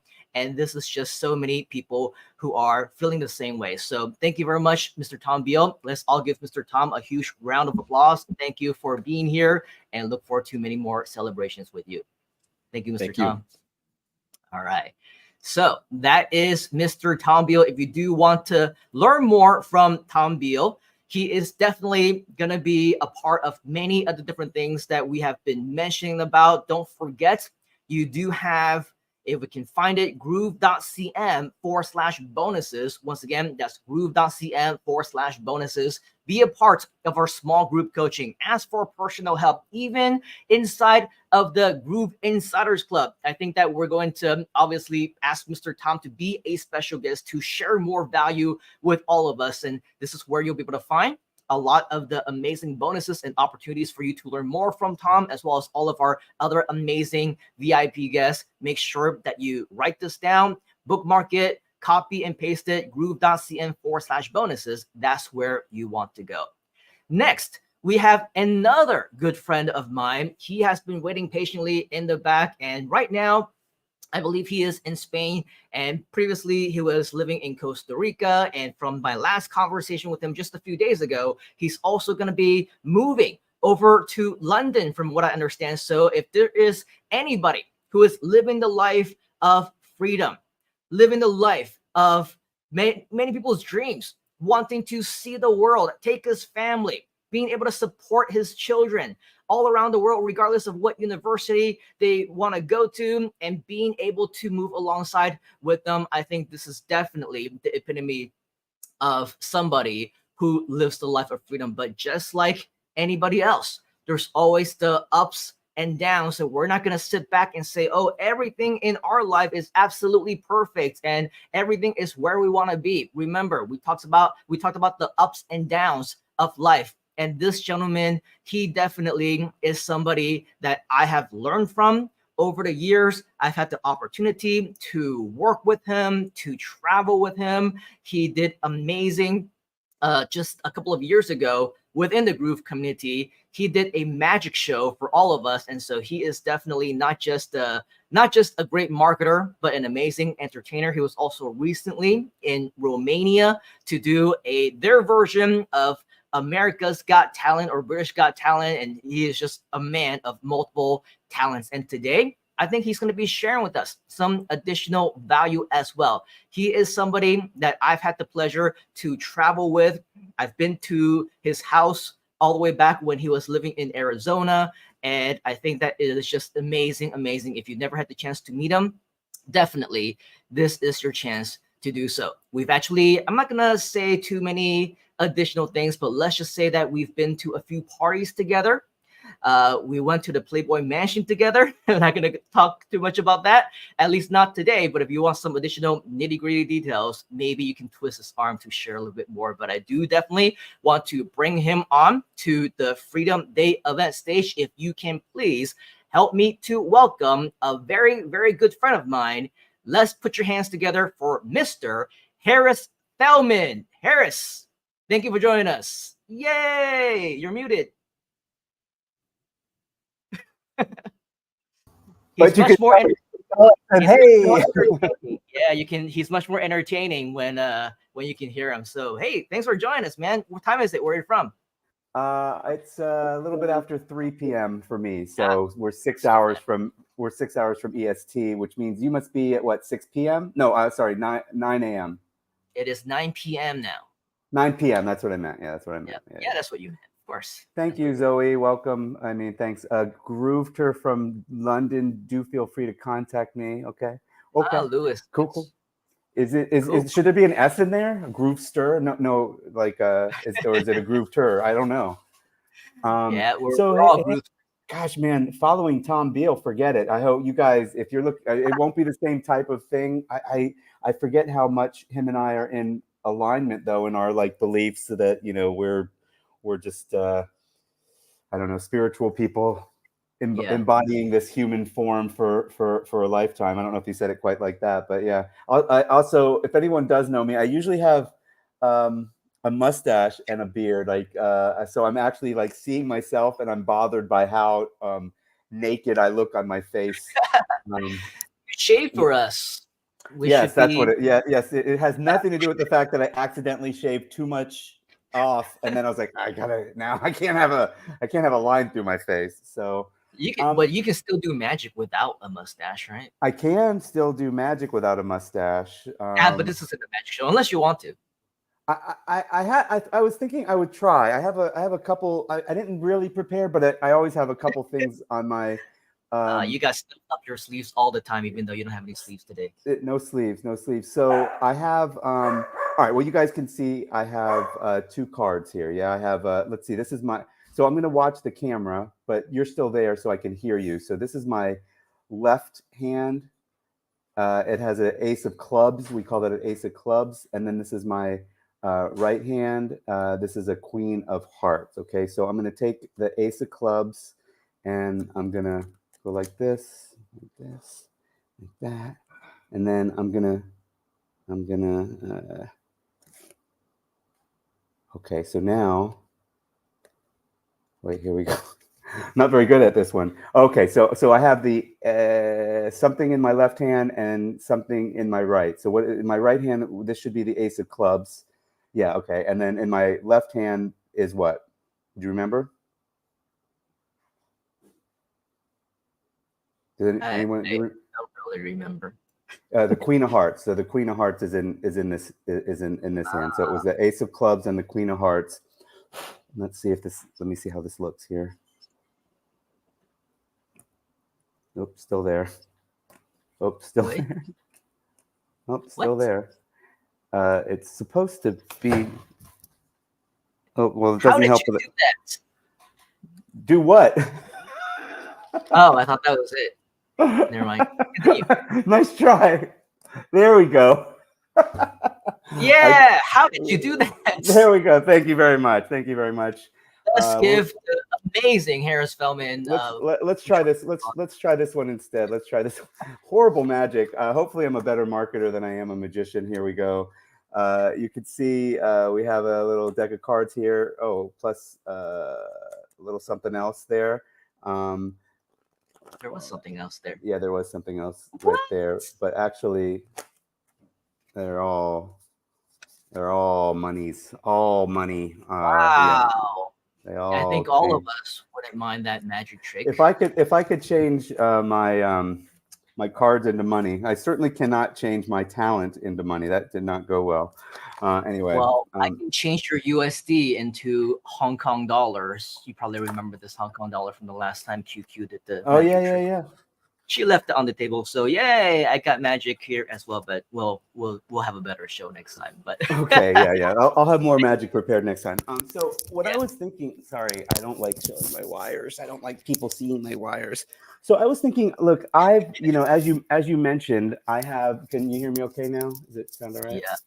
Okay. Yeah, cool. just okay, cool. So as you mentioned, ups and downs this year. So I have a company called that a lot of people know about called Traffic for Me. I was actually I had a Groove partnership for a couple years called Groove Solos. So if anyone ever bought Groove Solos, you were actually buying traffic from my company.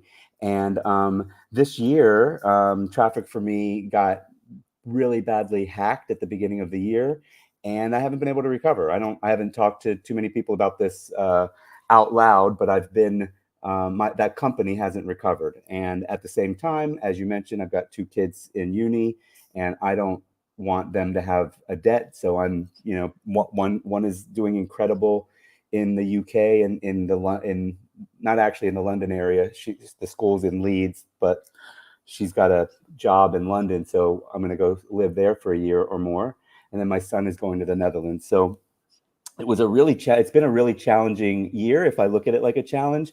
Something that I've really realized recently is that, you know, you have to sometimes, like I've asked I believe in the law of attraction, whether it's a pragmatic thing that if you focus on a thing that you want, you eventually hustle and get it, or if it's magical and all the stars align and the universe, it's probably somewhere in between that. But I do believe in it. I kind of live my life that way. So I have some goals, and I think sometimes what happens is something has to get out of the way. You know, we say one door closes and another one opens, but sometimes something has to get out of the way in order for you to get other opportunities. So I have a few really cool opportunities that I'm either are launching now or that I've just started that I do want to talk about in the context of how can I kind of create value through them. So one of them is a project with a guy named Flo Kunle, and we're doing something called Create and Grow Rich, which is talking about using AI and how to use AI to leverage your mostly video content and put it up on YouTube, and then a monetization strategy, which I won't get into on this call necessarily, but basically, if you want to make money with write it on my forehead. What should I write on my forehead? That's something with the magic trick, probably. So sorry, I get distracted easily. So anyway, so that if you want to make money on social media, the kind of rule of thumb is put videos out, and if you get 1 million views, you're going to make maybe $500 from every 1 million views or something like that, just kind of with Facebook or YouTube or whatever. But this is a different strategy where you don't need millions of views. You just need a few, 100 views, people that are actually getting value from you. And then you sell them your product or somebody else's product. And then the course is about, using some of the new AI stuff that's out there. I don't know. I mean, if nobody on this call if nobody on this stream uses AI at all, if somebody on the stream doesn't use AI, you really need to take a step back, and you might realize that you do. For instance, like if you use a product called Canva, there's a lot of AI in that, really. But if you use I use a product called Descript, and there's another similar one called Riverside to do video editing. And I'm not a video editor by any means, but you're able to really edit in a different way than you used to edit, where before you would get chunks of the video and you'd have to get the right place. With Descript, you're able to it automatically gives you all the subtitles, and then you can just cut out words, and that cuts out the section. And then you could just click a button and say, get rid of all the ums, get rid of all the repetitive, it's basically a button that says, give this more clarity. And then there's another button that so for instance, Simon might want to do this once this stream is done, or maybe he's planning on doing it. You could take hit the whole video stream. Maybe you want to do an hour at a time so it doesn't take forever, and then put it into one of these tools, pretty much press a button, and it's gonna make clips for you that it'll take all the nuggets from the last 3 minutes of Tom's speech, for instance. That's boom, it'll do that. But it'll take stuff from his entire thanks, Karen, from his entire speech, sharing that he gave, and then it'll make multiple videos. So anyway, those are some of the things that we teach. And then also something else you can do is if I say oh, hey, for instance, hey, Karen Allen, thank you so much. Now you could take this video clip, if I gave you permission to, and you could like put your own video on top of it, and it's really easy to do stuff like that. So so that's one of the things that I'm working on, is something called Create, and it's really, we're probably going to call it Create and Grow, because Create and Grow Rich sounds too bizoppy, as I say, too hypey or what have you. But Simon, how much AI do you think you use in course creation, in content creation, in how do you use AI? Yeah, so AI is definitely a big part of the process for many things. When it comes to the course creation, I obviously have been doing this for a very long time. So when I realized that AI can actually shortcut the process, I was definitely very excited. So just to give you an example on a recent course that I was creating on the topic of virtual speaking, I basically just gave, I believe it might have been either ChatGPT or Gemini or something, just an overall idea of what I wanted to create. I want this to be a course that shares the strategies that we have for professional presentations integrated with sales and voice projection and how to use your hand gestures and all of that, but bounded with a more virtual concept. You're not going to be able to go on the stage. You're going to be doing this on the screen. So talk about some of the differences that you might need to do in order to make this a professional course. And so that's what I fed it.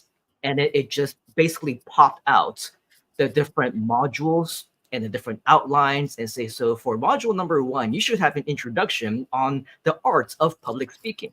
And then in this module, this is where you should talk about how to master the projection of your voice and talk about the equipment and a lot of the things that I didn't even really think about in terms of, hey, we need to make sure that you have a good microphone or a good webcam, make sure people can see you, make sure that you're well prepared when it comes to a lot of the different presentations that you're going to be doing, whether it's a live stream or a webinar. Keep in mind, those are 2 different things. And that was able to actually break out all the different modules, even without me really thinking about it. And I was like, oh yeah, I should add that to this actual course. And then even after that, helping to put together the program itself, how to put together the script for promoting it, how to do a video for it, how to structure the copywriting for it on the sales page. It just cuts so much of your time into small fractional pieces. It's really amazing when you know how to do it correctly. AI for copywriting, AI for affiliate marketing, AI for other promotions. We do AI for SEO as well. So it's pretty much a big part of the entire process, inclusive of the product creation. Yeah, it's really incredible where things have gotten already. And I know in the next year or 2 years or whatever, it's going to be even further along. So that was one topic I just kind of wanted to throw out there. Secondly, you kind of have accidentally a good segue to what I wanted to mention, I think, which is, I'm doing another partnership with someone named Telman Knudsen, which a lot of people might know if they've been around for a little while. Look, I had a successful traffic business for over 10 years. So I kind of got out of touch with a lot of people. I stayed friends with him and you and a handful of other people, and then things got pretty crazy, in the US. I haven't lived in the US for 11 years now. I don't know how to engage with people about some topics anymore, so I've kind of lost track of some folks that I, was at least marketing friends with. But anyway, Telman is somebody that I connected with. When I first got started in internet marketing, I was partnered with a guy named Merlin, and the first successful thing we did, I won't say the first thing we did a few things that bombed, which is important to note that you got to try again, try ideas and see if you can make something work. We did something called 12-week intensive. And this is, a lot of people have ahas on this. And this is something that I'll tell you what the business model is, because it's a really great way to either get started or to increase an already existing business and to grow an audience, a very large audience, a very large responsive audience. And basically what it is it's kind of like a virtual summit. It's kind of like a virtual summit meets what you and I are doing, which is an interview. So a virtual summit meets an interview series, I would say. And what you do is what I did was and the reason I'm partnered with Telman is because he did this before me. And just before me, and I thought I was copying what he did, but I actually did it a little different. He suggested, I ended up contacting him. This was years ago. And I've done it a bunch more times successfully, this basic business model. This is, when people say, how would you get started if you had to get started with no resources whatsoever, et cetera, it would be this. And it's, you contact experts in your vertical, in your niche, and niche or niche. Nobody knows how to pronounce it. I think it's niche. I like niche. and then you get X number. Let's say I did 12. We did a project called 12 Week Intensive. And basically you get these experts in your industry, whatever market. This works in just about every market, as long as there's, more than a dozen experts in your market. You contact them, you ask them for a few things. I'll tell you what you ask them for in a second. And ultimately what you're doing is you're going to have an interview series with them. So every week you're going to interview one of the experts on probably a webinar or a streaming YouTube. Could do either or both, obviously, or a StreamYard like we're doing now. That's streaming to YouTube, etc. And then at the end of the 1 hour, you guys are probably familiar with this concept. You sell something that the person that's giving the content is has for sale. So it's basically like a webinar in a way, in that sort of way.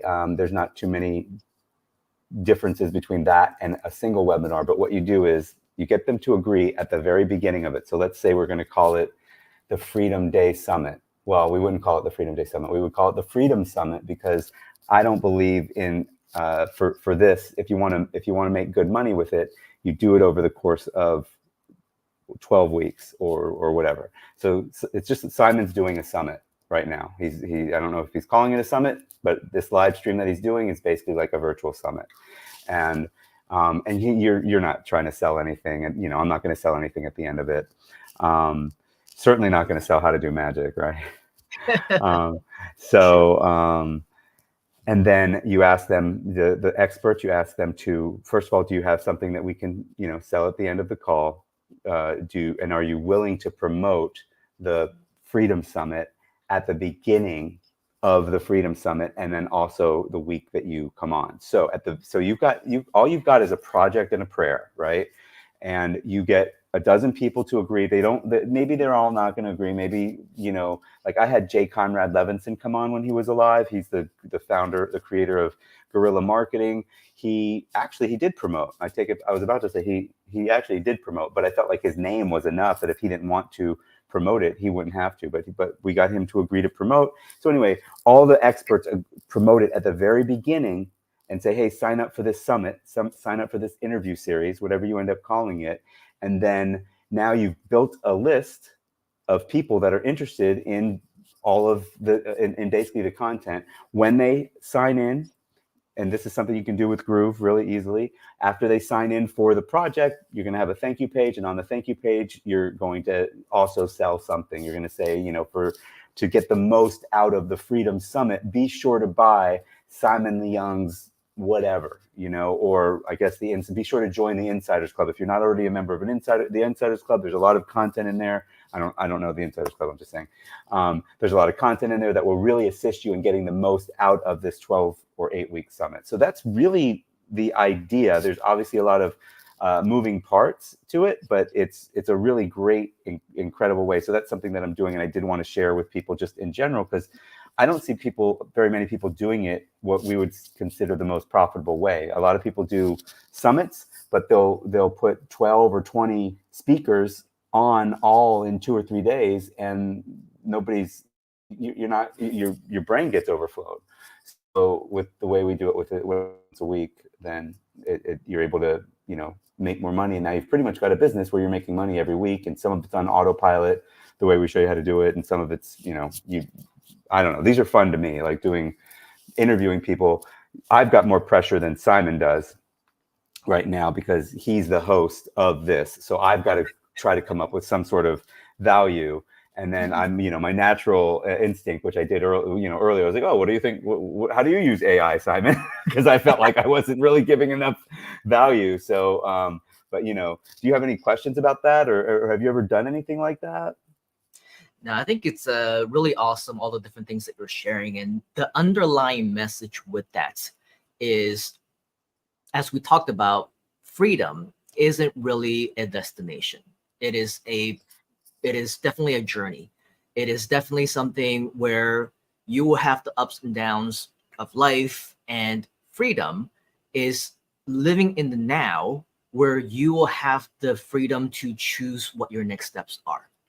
And I think you're sharing, Harris, of how you have businesses and you ran something really successful for a while and it got hacked. Like, you don't really know what's going to happen the next day. You don't know what's going to happen in 6 months from now or a year from now to your business. Success is not final, and neither is failure.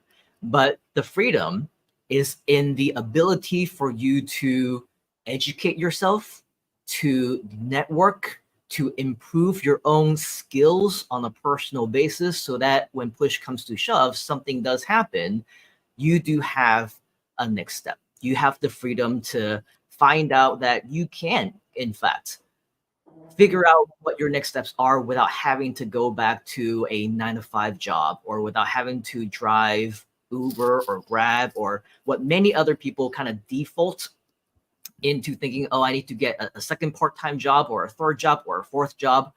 It's the ability to invest in yourself and knowing that, however, just like what Tom was saying, instead of wasting your time scrolling through, swiping through social media mindlessly, all the work that we've done here is in terms of the building of the network and meeting people, getting people to be a part of our community, so that one day when we say, hey, I think that I can help somebody, or I need help myself, it's your freedom of choice right now to be able to build a scapegoat, a solution for your future self. Because you never know, maybe you're going to be the one who needs help in the future. Maybe you're going to be the one who's giving help in the future. And so I remember when you were talking about Merlin, I met him, and he was actually one of the first people back in the day that hired me for a Google Ads. Well, now it's called Google Ads. It used to be called Google AdWords, running his campaign. And he was somebody that gave me that first opportunity. And it was through that one live event that I met him, where it was JV Alert in San Diego, I believe, back in 2006, where I was a speaker. And you were there as well, right? There was the one that was in San Diego.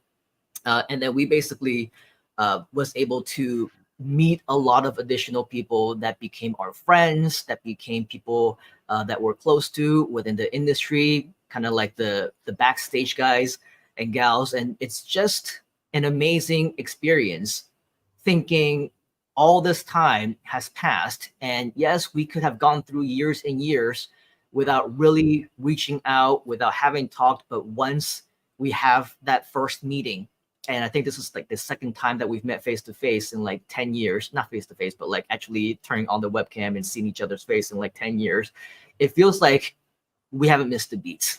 I still remember you as the funny guy. And what was your magic name? Was the funny bald guy or something like that?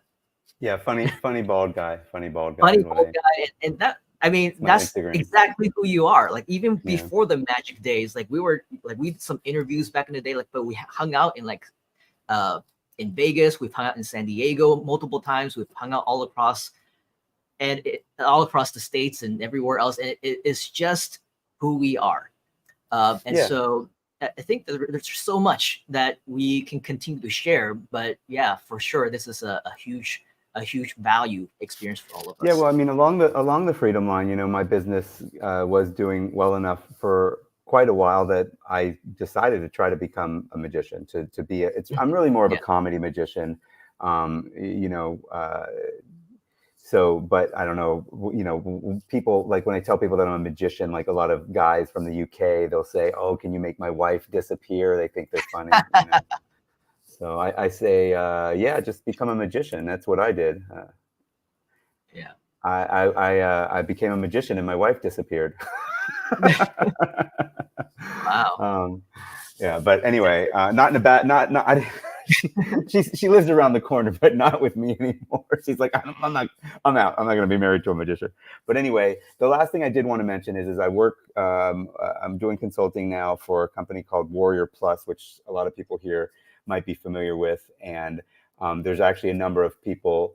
One of my main jobs is to do vendor recruitment. So just to mention that if anybody has offers that would fit on Warrior Plus, you can reach out to me and I can help you to make sure that it succeeds more. So basically it's an affiliate marketplace. Well, it's a marketplace with affiliates, kind of like ClickBank or probably heard of maybe JVZoo or Digistore 24. It's actually, I think it's a little bigger than JVZoo, but they're basically held in kind of similar regard to most people, and they're both, they're fine marketplaces, and there's no reason not to have products on both for the most part. So, but anyway, so yeah, vendor recruitment, that means if you have an offer, reach out to me and I can help you make it better. I love doing, I've been doing this for over 20 years. So I love looking at people's sales funnels and helping them improve from, like really the best sales funnel nowadays, or always have been, is like, a low ticket front end, a couple of one-time offers, that's the kind of front end funnel, and then having something on the back end, which honestly is a big mistake that I made with the traffic business. I only sold traffic. I didn't really have a coaching program or, anything big, just buy traffic, buy traffic, buy traffic. So like if I'd have had a, something on the back end, I'd have another, probably a few $1 million in the bank right now, to be honest with you. So that's, we all make, I don't know, we all spend our time how we want to spend our time. Yeah, but again, the most important thing is investing in yourself at the right place at the right time. There is no better time than right now. Of course, the best time would have been yesterday, but the next best time is now. So with what Harris was mentioning in regards to his skills, in regards to what he knows with sales funnel, that came with obviously a lot of time of learning and improving. So if you do want to improve on that, keep in mind, we do have groove.cm/bonuses. Once again, you can go over here to this actual page. We do have the Groove Insiders Club that you can definitely learn more about. And of course, Harris is going to be helping me to improve the funnel for this one as well. That's going to be a conversation that we'll be having probably sometime this week or next. But regardless, go back over here. Request more information about the free Insiders Club session that we're actually going to be giving away as well. Once you click on that, it will take you right over here to this particular post. All you need to do is to leave a comment, say that you're interested, just like how many of our friends over here have already done, so that we can actually send you over that free session so that you can see whether or not this opportunity of the Insiders Club is for you. But before we actually let you go, Mr. Harris, we do have a friend that is the next VIP speaker, in fact. And I think it would be amiss of us if we just let you go and let him come in, because from what I remember back in the day, the three of us also were very tight. And even after I moved out of the picture, very much like you, I actually left the US probably about 14, 15 years ago now. But from what I understand, you guys are also remain close and working together on many different things. So if you don't mind, stick around, have a few additional chats, virtual drinks or whatever, because the person that I want to introduce next is somebody who is very, very good at what he does. I'll let him tell you the awkward story that he always likes to share about how we originally met. I'm not going to go into that because he tells it so much better and so much funnier than I do. But regardless, after the initial awkwardness, I immediately recognized his brilliance. He was forced, because of his own health, to make sure that he commits himself to learning, to mastering a craft that very few people would ever want to venture into.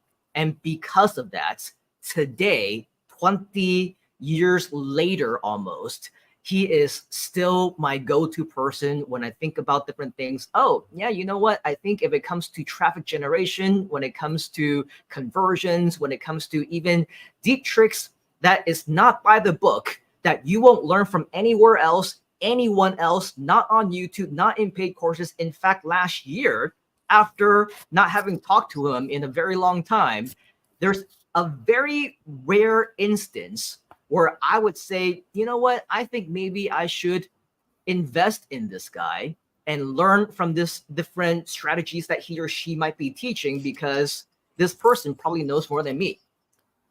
This gentleman was one of the people that I actually invested in, because I know he knows his stuff.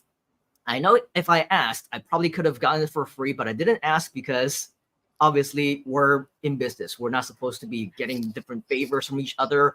We support each other. Absolutely. If there's win-win, then for sure. But in this case, one of the very rare instances where I felt there's nothing that I can contribute, I want to learn from him. And so I will invest, because not only have I met him, I've spoken for him on the stages. We've traveled around the world together as well. We've even done a couple products, a couple live events, a couple workshops together as well. So I know the quality of his information, and he's going to be sharing with us some amazing, amazing skills. Before we actually get him to share the content, he is going to pop up and say hi to Mr. Harris Feldman. So without further ado, I want you to give a huge round of applause and welcome my good friend. Let's give it up for Mr. Ross Goldberg. What's going on, man? Hey, Ross. Love an intro, bro. Thank you. Yeah, man. I need Simon to do interviews for me. How you doing, Ross? Right.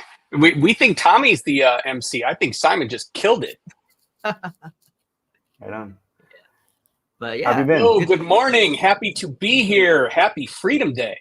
Happy Freedom Day. What if you would have introduced someone that I had a beef with? I mean, especially Ross in general. I mean, Ross back in the day, probably he never had a beef with me, but like I'd be scared if it would have been him and he had a beef. Fights with anybody I wanted.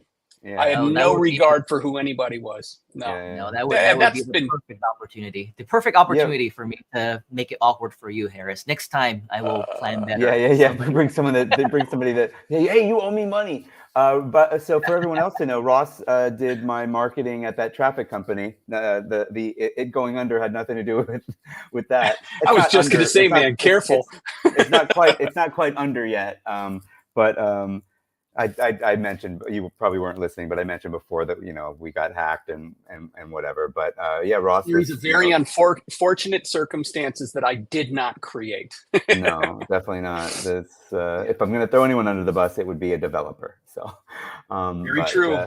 Such is life. And let's be honest, Ross couldn't stand him from moment 2.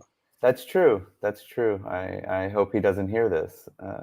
He probably won't. I don't mind. I don't have to talk to him anymore. It's okay. You can tell him. That's true. Well, it was nice seeing you. I don't want to dip into any of your time. I'm gonna. I gotta find. Can I stay on in the back so I can still listen? Yeah, for sure. Okay, absolutely. I'm just gonna go to the bathroom, but I want to listen to what Ross has going on. Okay. Thanks, Harris. See ya. Cool, man. So, Mr. Ross, I know that you got some really amazing information to share with us. Initially, I know that we talked about ending at the top of the hour, but feel free to go through that, past that, because obviously we're starting late. If you need 30 minutes, you have 30 minutes. If you need more, just let me know. You have the green light, my friend, to go as long as you want or need, because we know the absolute value that you're going to be sharing. So I want to quickly introduce myself. And yes, I have to tell the awkward story, but I actually have something I want to teach them that I'll be selling in the near future. So I'm going to give them one of my next paid products. I'm going to teach it basically. So wow, I hope everybody enjoys that. Amazing. You need to say thank you to Mr. Ross in the comments. Well, right now. It's unique. I don't think anyone's taught anything like this. This is something cool, especially if you have trouble driving traffic or understanding. If you've ever sat down at your computer and been like, I don't know what to do. Dude, this will help. That's why I invest in Ross, because he knows his his family show. He knows his stuff, let's just say. So, Mr. Ross, dance floor is yours. Thank you, sir. So in 2005, I turned to my ex-wife and I looked at her and I said, honey, this is garbage. I don't want to live like this anymore. And I'm going to figure out some stuff I can sell on the internet. So I dove in. And you're very welcome, Zoe. Don't thank me yet. You can thank me at the end. I dove into internet business. I was selling stuff on eBay and I was outselling my suppliers. And then things got really weird and I got really sick. I ended up going into the hospital. I was comatose for 10 days and woke up barely able to feel my feet. I'm not paralyzed. I can walk, but I had severe nerve damage and my digestive system was destroyed. This happened because I was vaccine poisoned by the Army. I was in the Army Reserves. They were getting my unit ready to go to war. And it's a really long and complicated story. No one hurt me on purpose. It was just the way things were. And I was vaccinated to the point of being poisoned, and my body just kind of gave out. So in that coma, I made my first $1,000 profit.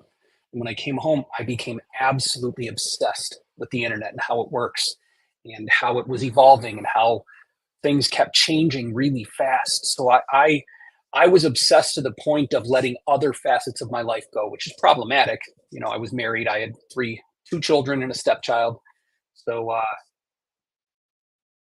neglected the other important things and just hyper focused in on the internet. Obviously, I did everything in my power to make that up to my family when I could. But after a year of selling stuff on eBay, the business kind of imploded due to someone robbing us, long story. And I've been doing guru type things ever since.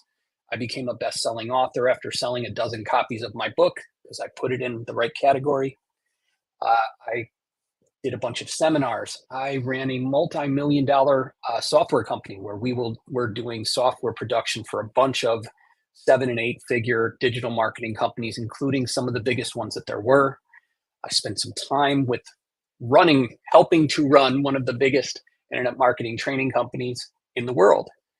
And I've done a lot of fun stuff, but my favorite thing to do was always to teach, because I went so far into wanting to know how it all works that I saw things no one else can see because I did stuff no one else would do. So I know I'm being a little vague here. It's because I don't want to spend all day talking about me when what I'm here to do is help you. But I do want to tell you how I met Simon. So Simon and I met at the same event that he mentioned where he met Harris. We all met there. We had kind of this big old crew of about a dozen of us that met there that would travel around the world together, speak at events together, feature each other in our products, our stuff. I didn't go to that, actually, Harris. I did not go to the Playboy Mansion because my ex-wife would have left me. Maybe I should have. Anyway, I am weird, but the good kind for you.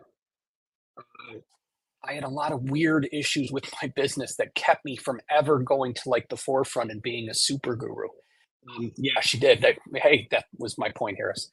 So anyways, I see stuff you can't because I did stuff you probably shouldn't. In the early days of my business, I was absolutely infatuated with figuring it all out. And eventually I did. And that led me to see stuff no one else can see. I almost always have had clients in weird different verticals. I've worked in finance. I worked with NLP practitioners. I'm working with a best-selling author in the pet market right now. I've always applied what I know in these different verticals to make sure that the stuff works, to see what actually works so I can understand it in a way to present it to you almost generically. So my goal today is to help you find your traffic formula. And I'm going to do it in a way that I don't think anyone ever has. This is something brand new that I've been working on for quite some time. And give me 1 second. There we go. Okay, so now I think you can see my screen. Can you see your traffic formula? There we are. Now I see it. Okay, perfect. So what I'm going to do, this is actually very simple and very brief. I'm going to go through it and then I'm going to take your questions. So what you sell in different parts of it dictate what you should be doing for traffic in your business. So what you sell, what you teach, what you do, that there are different pieces that dictate different things and allow you to hone in on your best traffic strategy for you. Not because I said it's the best for you, but because you fit into a certain kind of mold. In the end, I'll show you kind of how this would work, and maybe you can save the screen and create a worksheet or something for yourself. So these are the 4 big pieces. And to be honest, there are others that can have a little impact on this, but these really are the big things. So the first one is your market. Your market is hanging out in certain spaces. So doing Google searches for generic terms that apply to the kind of thing that you do. So if you were teaching, if you were doing weight loss stuff, personal training, you would look weight loss city name and see what's coming up, because you want to understand what's coming up in front of the people that you should be serving. If they are finding the same things in the typical Google search, that helps you understand where you can go to get into those spots that are currently taken by others. So look at who the market leaders are and kind of look into what their internet presence looks like. If you can clone that and potentially maybe do a little bit extra, we'll talk about those things, of course, you can not only take their place, but you can become the leader in your local area. Or if you're just on the internet, you would want to find questions that your perfect customer would ask to hopefully find you. So see what they are finding. Sometimes you'll find what I call the Holy Grail. The Holy Grail is when you find someone who has something that should be worth money to them, aren't properly monetizing it, and you can change that for them and take some of their attention. So the perfect thing would be a content piece answering a question that your person should ask, and they have no call to action in it. That is a clear indication that you have someone who's educated, is wonderful at what they do, and has no idea how the internet works. That person is the perfect kind of person to reach out to and say, hey, if I give you $100, will you test linking to this offer for me for a week, for 2 weeks, for a month, whatever? That's the Holy Grail. You could make tens of thousands of dollars from finding just one of those. So again, your target market does dictate a little bit of how your traffic strategy should look. So now your customer avatar. Now, many people will give you these extensive worksheets and ask you, do they have children? Are they educated? What languages do they speak? Are they married? Instead, envision your favorite customer and just talk to them, because the conversations you have with your favorite customer are the same ones you should be having with the prospects who don't know you yet. That level of familiarity, that love, that trust, to build it, you should automatically position yourself as speaking to them in that way, so they can see what it will feel like when they are your favorite customer. Also, wherever that person goes, that tells you a little bit of where you should be. Now, your product type dictates quite a bit about your traffic strategy. I'm going to go deeper into each of these, by the way. So what I'm telling you is just an overview so far. If you do a product where you are a teacher, guru, trainer, software provider, or service provider, you should be focusing on teaching stuff that solves a problem that leads to the problem your products solve. What I mean by that is, an example would be, you could teach a traffic strategy, and then the best upsell you could have that would make perfect sense to an entrepreneur is, here's how you can now outsource 70% of that to an assistant or a VA. And I have a contact where you can hire that person who's partially trained in my way of doing whatever.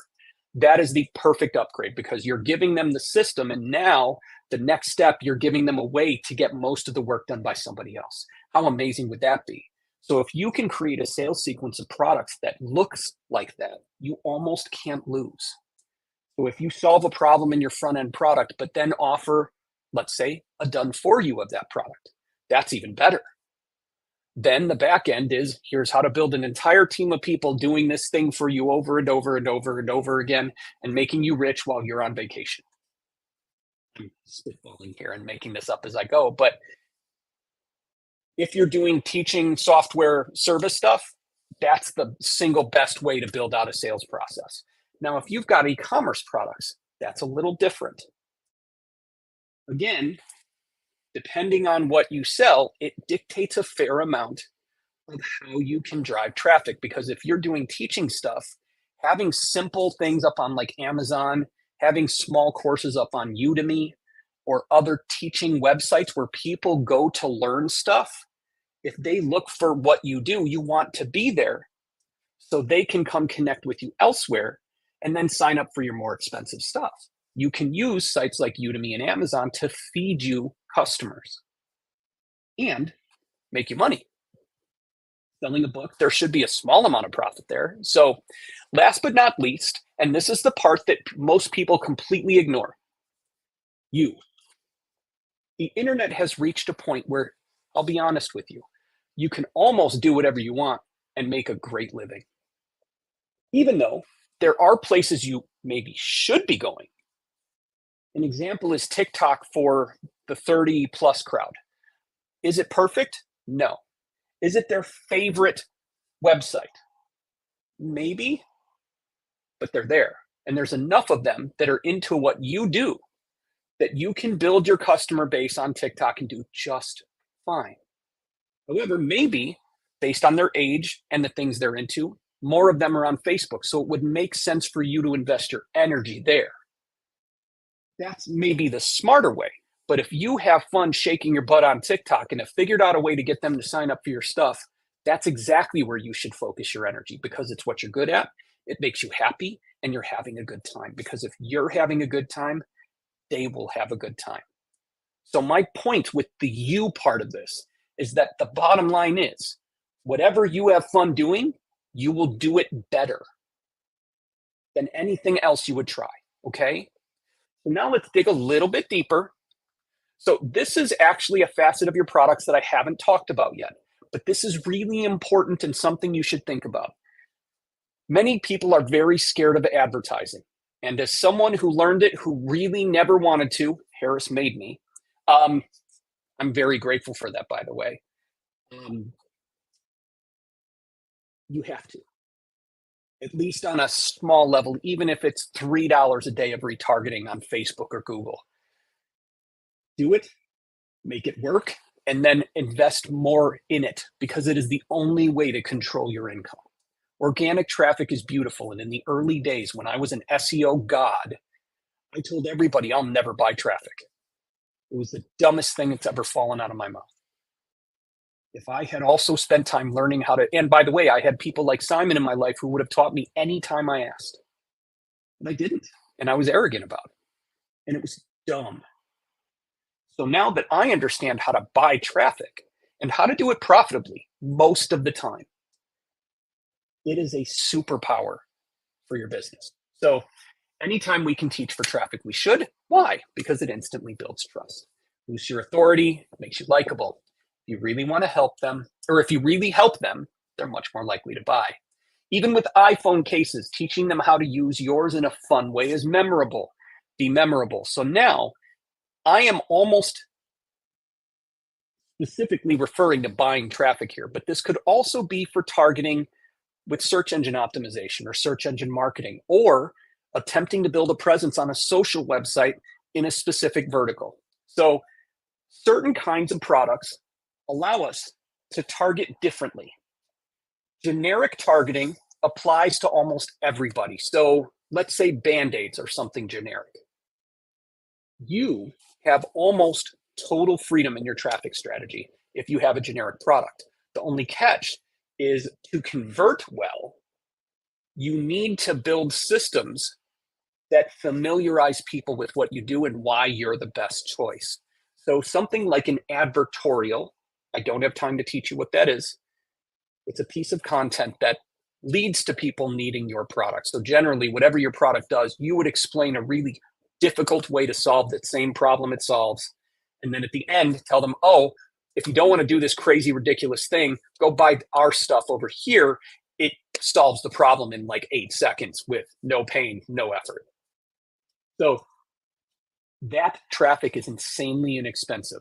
It also doesn't generally convert very well, but because it's so inexpensive, it's almost always profitable. Now, when you move to lightly targeted, so let's say, here's lightly targeted. So what do parents need? I'm going to try and come up with a product. Let's just say cloth diapers. So that's actually a special kind of parent, which is a little more targeted than I'm trying. But lightly targeted is one thing that describes a fairly large group. Now, for these people, native ads and advertorials may not be the best answer, but Google search traffic is totally an answer. So if you're doing cloth diapers, you would want to get traffic for the keyword terms based around people looking to solve the problem.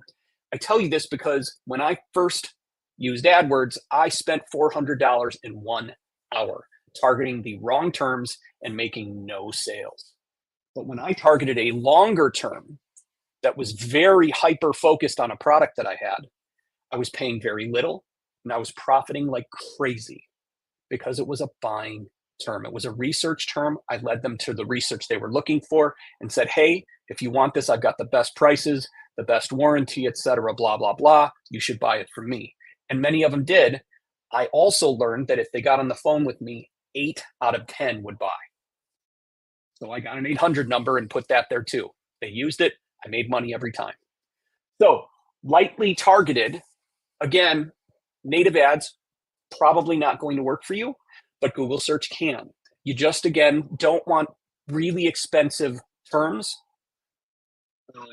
For me, it was the term memory foam mattress. That's what I was bidding on, and I lost so much money it wasn't even funny because that was a research term, not a buying term. So my point is, if you can find the longer terms that apply to your products and make sense to the people looking for them, you will be able to make money there. This also applies to search. This also applies to a presence on social media. Focus on the bigger problems that your people are looking to solve with your products and develop your presence around those. So now that we're targeted, we would want like parents of autistic children or parents of kids with ADHD. And we would have, let's say, a supplement for them. This is a bad example. I don't love supplements, but I'm trying to get things done. So, targeted circumstance now brings in social ads, where Facebook ads, Snapchat, Pinterest, X, Instagram, YouTube, you could probably have done with the lightly targeted as well. So now we have more options, but we have to be careful because making these work is a little bit harder. And catching them when they're actually looking to buy is less likely. So you want to have more educational content in your internet presence to make sure that you're helping them see why you're the thing that you have the thing that they should buy or you have the best solution. And then when we're talking about hyper-targeted, these are things like item numbers, serial numbers, very specific product names. This is generally e-commerce, and it's difficult to sell. Things like TikTok Shop. Again, Google search can work for this, depending on what kind of competition you've got. The best thing you could do is do a buying guide for the type of product that you sell. So offer targeting really does a lot of dictating of where you should be focusing your energy and what you should be building. So now this is an aside. This is something that I learned and I think is very dangerous not to know. Most offers are shit. Excuse my potty mouth if that's offensive to anyone, but most offers are garbage. The reason for that is that that's why in the early days we'd have these crazy guarantees to try to help people understand that we know what we're doing, we're here to stay, and if the product doesn't work for you, we'll either return your money or make sure that you get the result that we're promising. Now, most agency offers are garbage. Give me a bunch of money, I'm going to do some work for you, and I'm so good that I'm going to make it work and make it worth your money. In general, that's not always true. In fact, it's rarely true. A lot of people are thinking that they can come on the internet today and run an agency tomorrow. And it just doesn't work. A lot of consulting offers are also very one-sided. So what people need now, with the way the internet has evolved, with the way that we as people, we're all now skeptical. If you think about it, you can think of someone who has burned you on the internet, where you paid for something, you didn't get what you paid for or what they promised, or they overpromised and did not deliver. And you said to yourself, I'll never work with that person again. But every time that happens to you, you become jaded, even if it's gently. And it's harder for you to trust someone who would do what they do. So the key is not to do crazy guarantees again and promise that we're going to give triple their money back if it doesn't work. You will get customers that way, but they're usually the bad ones. What you want to do is figure out how to balance the scales. because you and I are reasonable. I'm the kind of customer the average person should want because my needs are going to be simple. If I know you can solve my problem, I'm going to hire you immediately or give you money instantly. And then I'm not going to jump all over you as long as you give me a fair expectation of how the exchange will work. Are we going to talk once a week? Are you going to email me once a week and update me on how the project's going? As long as you set the stage, I will respect the distance. I can be a great customer. But if you don't do what you promised, I'm going to get very angry. So for my agency type offers, I now have an entry point. This is just for me, and this is not a pitch. I'm not going into that. However, this is what I decided to do to make it way less pressure on me and way less pressure on the customer. So now before I agree to work with anybody as time goes on, I do what I call a diagnostic. I've named it the formula, where I go in, I find what they're doing right, help them make it better. I find things that are easy to add on without hopefully adding a lot more time into their workday or their marketing time. And then in the end, my goal is to cut the marketing time they use in half. So that is my 4 to 8 week thing. They pay for it once. They do not ever have to pay for it again. It is delivered at the time when I told them, depending on how much stuff I've got on my plate. And in the delivery is where I tell them if I want to, that I'd love to help them implement this and evolve it as time goes on. That would look like blank. And then I explain what it would look like to work with me monthly after I've proven my value to the person. So depending on who you're talking to, your target, define their situation. Instead of being focused on keyword terms, figure out who they are, where they are, and what they need. Instead of huge claims, well, okay, making huge claims, the only catch is that you must fulfill every claim, no matter how big. Offer to solve a problem. The solution has to be for pain they want to stop ASAP. So for your offer itself, the product isn't as important as the offer. Nobody tests this part, and everyone should. What I mean is to split test your offer. Sometimes I have heard in multiple occasions in recent history where a payment plan saved a launch. They went in selling something for $2,000 to $3,000, and until they instituted the payment plan, they had like a sale. And these are people that are very good at what they do. The world is skeptical. Believability matters. Your bonuses aren't worth $1 million, even if you say they are. Play with all the pieces, prices, bonuses, the length of delivery, and the method of delivery. Speed is a major, major selling point right now. No one wants to wait 8 weeks for the results you promise. If you can deliver it in 3 days, charge an extra $1,000 and give it a run. See if people want that. Your product, if you have the best solution to a problem, it's your duty to sell it as hard as you can. All pages designed to sell have to be formatted for 2 kinds of readers. This is a trick learned from the mighty Frank Kern. Those that actually read all the way through, and then there are those that scan. What that means is that headlines, bullet points, subheads, those should all connect together too. If it just won't sell, pull it down and transform it into something else. Many best-selling products started at something else. So I'm starting to run low on time, and I need to speed up because I want to be able to answer your questions if you have any. So your market has places where they go. I got this information from ChatGPT, but I did check where it got the information from to make sure it was accurate. And there are a couple of things that I got from them that were absolutely shocking. So if you're dealing with the age group from 18 to 34, you can see, other than Nextdoor and LinkedIn, most networks they grew up on this stuff, but they love TikTok. They're very on YouTube. They're big on Instagram. Generally, they think Facebook's for us old farts. So from 35 to 50, LinkedIn is the best place to reach them, but there's also Snapchat, Nextdoor, Facebook. And again, a lot of people use TikTok. 15% is still plenty. If you want to shake your butt to sell your product, you do you. And then 50 plus, I was absolutely shook. Nextdoor they're 60% of the website. Nextdoor is an awful social network in my experience. It is your local neighbors usually screaming at each other almost all the time.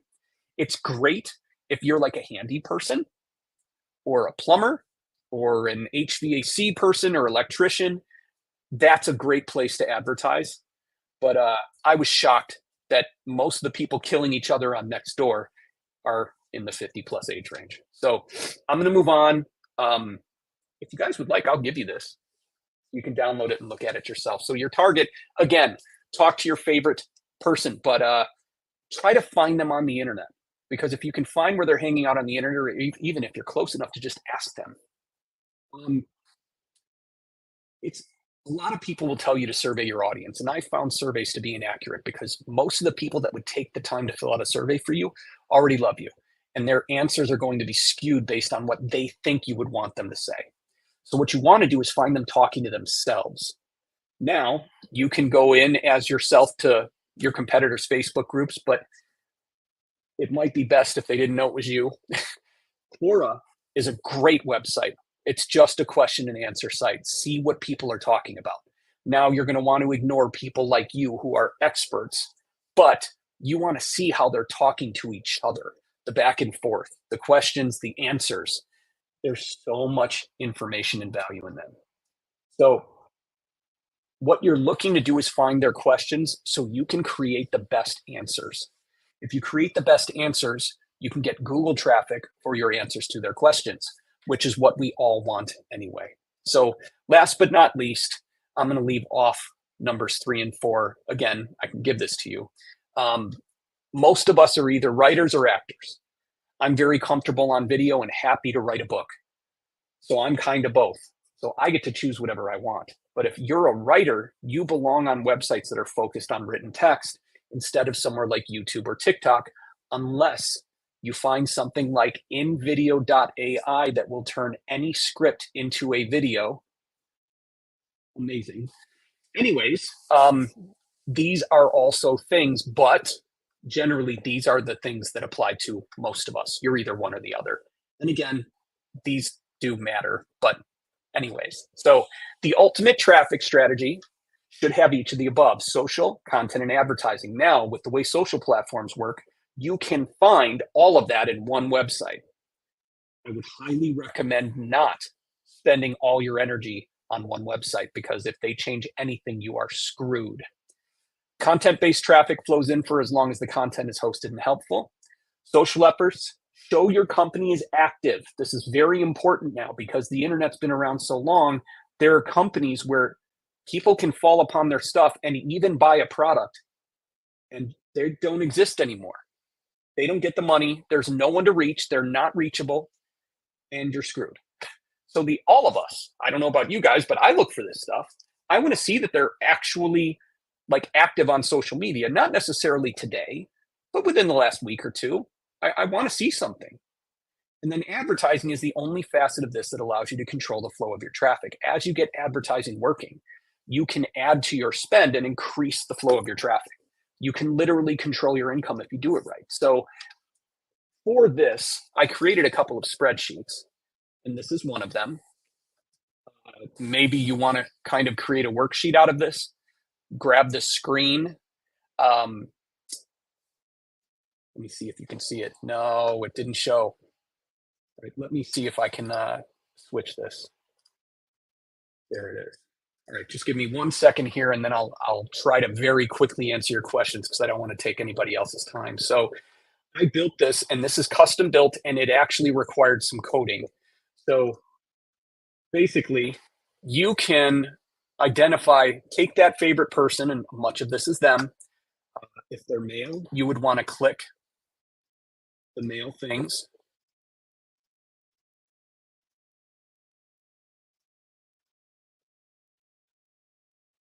And you'd want to go into their age range.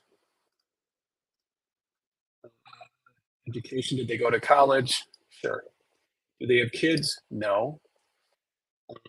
Then if you found in any research your own Grail sites, you'd want to check those off because that is important. Those are almost always going to be included if you find, and hopefully you can remember that. Now, if you are an actor, you want to check off yours.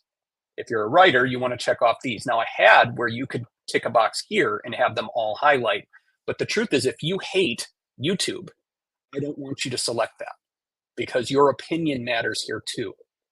So let's say you're an actor. Again, custom coding, it does funky stuff. And then now the last one is joy. So you can tick off ones that you love. Again, you love TikTok. You want to shake your butt. You've got a great Instagram audience, let's say YouTube, okay? So now at the end, you can look at this and you can see which ones you should be spending it time and energy on based upon the amount of numbers at the bottom. So again, this was not an easy thing to build. I actually had to code this. I had AI help, but anyways, so hopefully you can make something like this for yourself. This is not publicly available because I am not selling the paid version of this product currently. So now let me, all right, I think I stopped. Okay, so now it's just me. And oh, is it possible to zoom a little more? Sorry, Nick. Where to find the URL to that doc? I can give it to you. Oh, it won't let me. I can send the link to the doc to Simon. He can put it. I'll send it to Simon. Give me just 1 second. If there are any questions, you have maybe the next few seconds to add them. Here, okay, grab this link. Talk about over delivery. That was freaking amazing. Let's give a huge round of virtual applause to Mr. Ross Goldberg. And if you thought that was any indication of the kind of value that Mr. Ross is capable of sharing, just know that that is just barely scratching the surface. There's so much that this guy knows from all kinds of social media, even though he said that he's not gonna stop at just free traffic anymore, that he now goes into ads just on the free organic side alone. He can go on for hours and hours and hours and probably way so much more than what even those that are charging thousands and really not worth the price. If you're asking me, this guy is able to just completely blow the value out of the water in comparison to all those other, so-called gurus who charge a bomb for their content. So Mr. Ross Goldberg, you can see that there's definitely a lot of appreciation for you. Ingram is giving you a huge round of applause. Andrew is also saying thanks, Ross. Bernard says thank you, Ross. Awesome. Guys, just find me on Facebook. Yeah, connect with me there. I post stuff like this all the time. I can't comment because I didn't properly connect myself to everything. I sent you the link of the document that I was using. Okay. So they can have that, and I just sent you the link to my Facebook profile.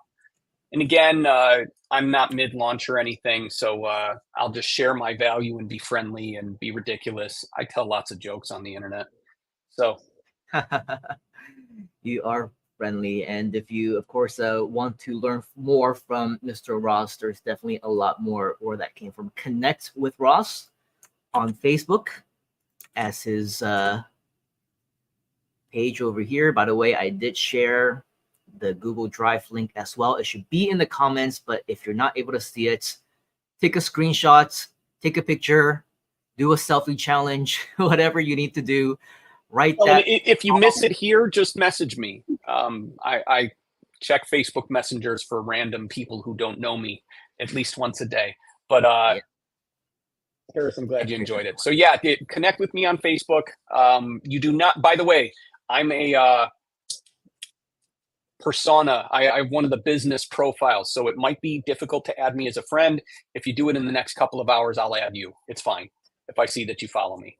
I have plenty of room. Sounds cool. Zoe says incredible value. Thank you, Mr. Ross. Seon also says thank you. And then I don't know where you read that last message from. I'm not seeing it. Maybe somewhere else. It's coming. Probably, huh? The 30-second delay of StreamYard. But yes, for sure. Dude, thank you so much. That was amazing content, amazing information. Any parting words that you would like to share before we let you go? Oh, good God. There's so many. I will tell you that over 20 years, the most important thing that I learned was not to destroy myself when I made a mistake. I used to refer to myself as a cripple. The truth is, I am quite capable. And the voice in my head was taking so much from me, because being an entrepreneur is hard. But if you take a swing, just stepping up to the plate to do the kind of things that we do, you deserve a pat on the back. And if it doesn't work, that's okay, because you know not to do that again. A test can either have a positive result or a negative result, but it doesn't mean you are the negative result. So try to remember that as you're sorting all this stuff out. And even 20 years in, I screw up all the time. My most recent program, I've had to rename twice. I thought the brands were brilliant. I was so excited. No one understood. Yeah. Kind of the whole point. So my point in explaining that is you'll never be immune from it. So try to keep your head up, keep swinging, and every time you step up to the plate, you're doing 10 times better than the person who's scared to step up. Yeah, it is absolutely always a learning process and continue to be. And that's the theme of this year's Freedom Day event, because usually we talk about, oh yeah, my personal freedom, my financial freedom, my lifestyle freedom, and these are all goals that people want to have. But this year we're talking about, hey, you know what? You can be up, but you can also come back crashing down. And the freedom is your ability to choose, to take that next appropriate path that is going to enhance yourself, enhance your skills. That's why we say you got to continue to network and meet with the right people in the industry. That's why we have people like you, Ross. That's why people have like Harris, like Tom Beal, because these are the people that you need to know and learn from. Get the information, get the insights, learn the strategies, because like you said, you can consider yourself to be a cripple. You can consider yourself to be rock bottom, and you can feel sorry for yourself all day long. Or you could make the choice to improve yourself, see that as an opportunity. You saw that as an opportunity to learn as much as you can, become that master in your craft. And now look where you are.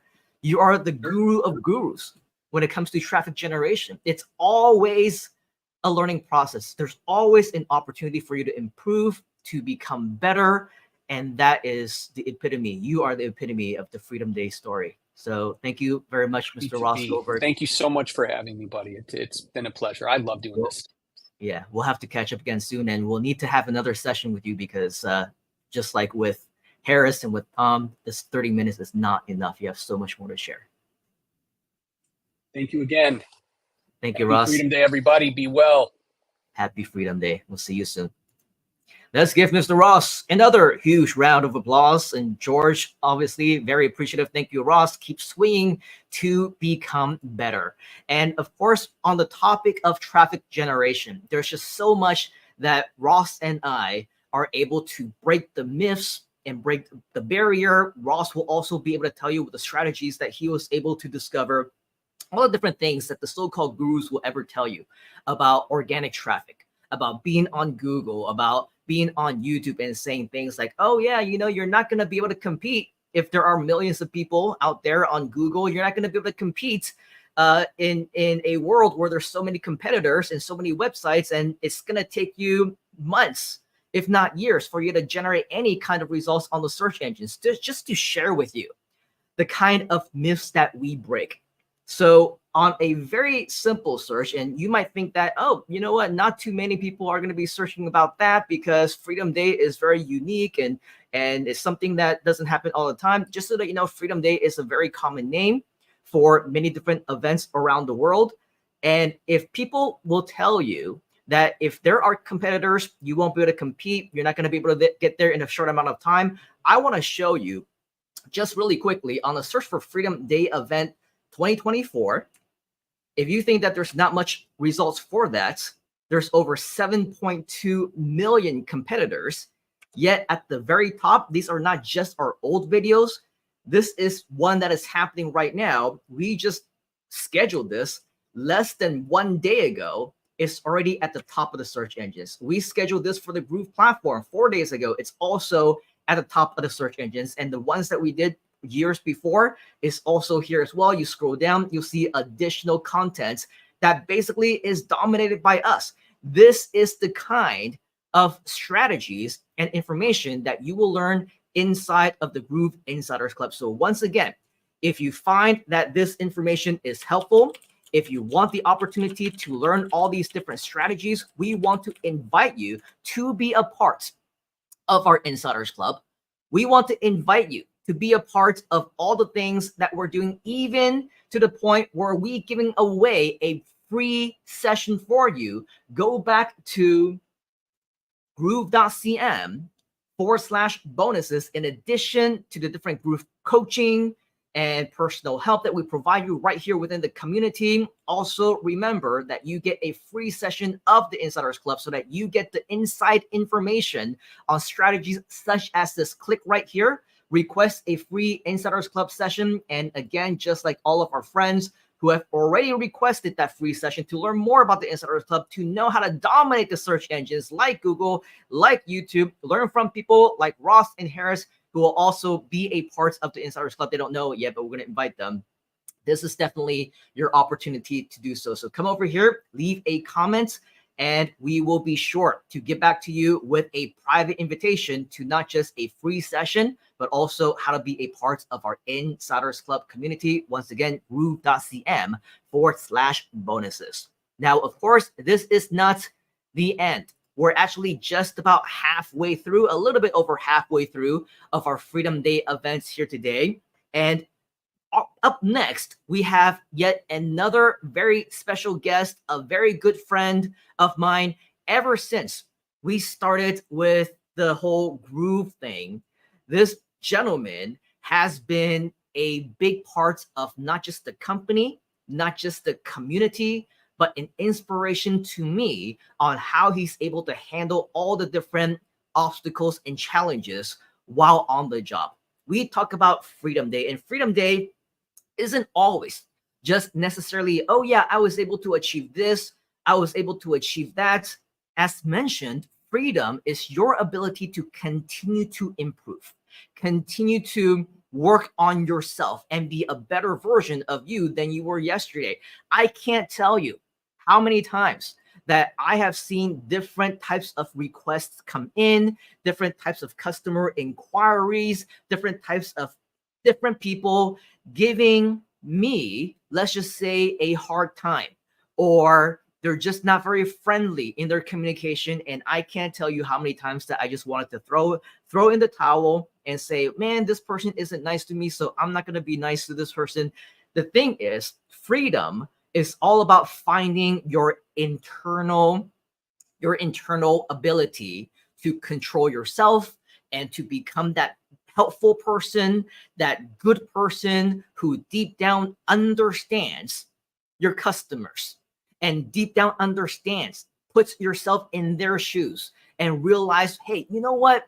This person is coming from this angle. I know that it must have been a frustrating experience, so I'm going to be nice and I'm going to be helpful. And in the end, it all turns back around and they end up thanking him. They say, you have changed my life. You have answered my question. You've done so many things that other people weren't able to do.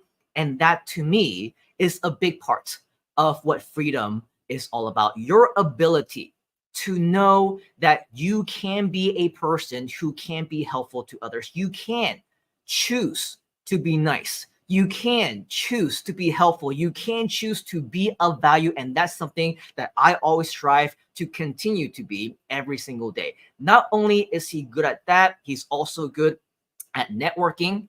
He's good at e-commerce. He's good at using the Groove cart system. He's good at teaching. He's good at training. He's good at sharing. And so that is why I believe that Freedom Day event 2024 would be absolutely amiss if we do not invite this gentleman. He has been patiently waiting in the background. He has lots that he wants to share with us. And you might know him as the head of customer support within Groove.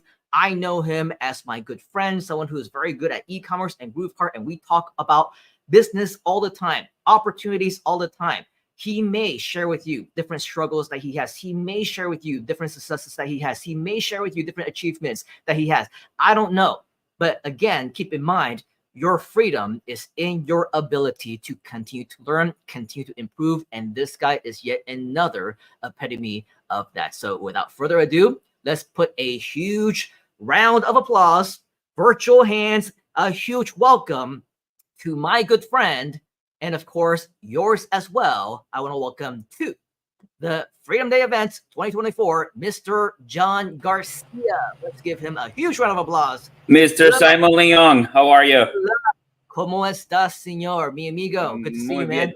Muy bien. Great to see you again here, Sai. Thank you for the invite. Thank you for participating once again into the Freedom Day event. You know, I'm always be here for you, spreading the love, spreading the knowledge. Amazing event. I just saw the last portion of the last presenter, and I'm sorry I haven't been able to follow up, but I will promise that this afternoon I'll catch up and I'll probably just get into the last part. But I know it's going to be a great event as always, and I know we're going to continue to help and promote the Freedom Day. We want more people to get in that bandwagon of, hey, start working on your freedom, you know? At least in my case, I have the fortune to work for a lot of companies. Thank you, Zoe. So I worked, and I want to just go back for a second here on my beginnings of the customer service part of aspect of it. Mm-hmm. I was manager at T-Mobile when T-Mobile was, they had a hub here in Florida. And I learned a lot. And some of the stuff that I learned today, that I learned that day, I'm going to share with you today, because what do you need to get to your freedom? You need a lot of parts. You need a good product, a good service. You need to have a good story, but also you need to have customers. So those customers are going to be the ones that are going to drive your business. And I see that Simon just removed himself from the camera, but I wanted to talk to you for like 10 minutes and then I'll do the presentation side. So don't leave. And I was just kind of just part of my intro, because you, my friend, is part of that, because you mentioned in your intro that you follow me, but I don't know if you know this, but back in the day when you started Freedom Day, I was part of your list members. I used to receive your emails, and I'm talking about what, 11, 12, I believe it was around 2011, 2012. I believe that's when you started your own thing, and I started following you. I was part of your list, and in those messages you talk about freedom and why we should be seeking freedom. And to me, as you may know, as more of the viewers might know, I always start something with a why. I find my why. Why am I doing this? Why am I looking for my freedom? So it is great to see now that the movement is just all the way here, and that you are now leading a great event. And I know that as we go along, we're going to have more stuff. But as you mentioned also, there are things that during that process you need to consider. It's just got your customers. And I see a lot of people talking about their products and how great their service is. But they don't talk about the how to retain your customers. That is the hardest part. How can I make my customer happy? How can I actually just make it realize that we can find a common solution? As you mentioned at Groove, we do have, and we're still growing, we're still learning a lot of the things, especially as we go along, especially as we actually work with so many people from all over the world, because that's the other part. Now, Groove has become a global company. Of course, with Groove Asia at the forefront. And we have found new challenges, new things that we need to evolve with. And you know this, that there are many things that we are improving and that we are trying to grow and go with the flow, which is part of the process. Now, at the very bottom of everything is the reason, the why we're doing this. And support has to come from the big why. And I'm connecting Groove and everybody else here because every single business has just an ideal to provide a good service and a good product. So that why should be, if you're doing it, just do it right. Why am I doing it? Because I want to do it right. I want to just keep growing. I want to keep making the opportunities, or rather not the failures, make them opportunities. And that's also a big part of our story as far as with Groove. Now, so I just want to take you in a little journey now. It's probably 10, 15 slides that I came up with a couple of days ago in part of our backstory and why it's important for every single business. Because as we know, the reasons, or the Freedom Day reasons, should be, I want to have financial success. I want to have this, or I want to have that. But everything works around a single common theme. You need to have a product to offer, or a service to offer to your customer.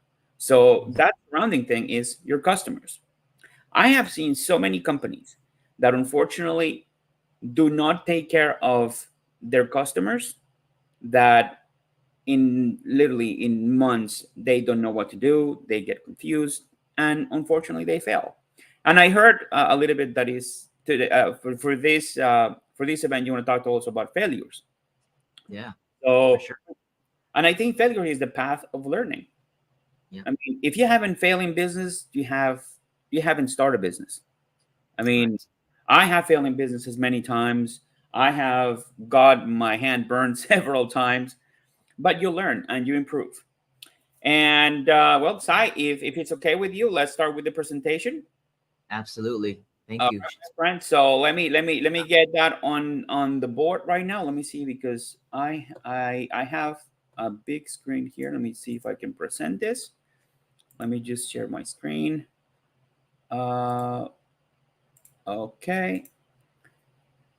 Now, perfect. All right. I think that's the best size. If anybody can just add in the comments something, that'd be great. And questions, type them in. Sai, I cannot see the questions. Maybe you can help me with that, because I cannot see the questions. So if you can highlight them, will be great. Yep, there are no questions at this time, but definitely take advantage of Mr. John Garcia being here. If you have questions, ask them. We'll make sure that they get answered. Perfect. Okay, guys. So now to get into the whole reason why I'm here, and the whole reason why I am so appreciative of Simon giving me this time slot here, is because I want to talk to you guys about customers and how to handle customer expectations.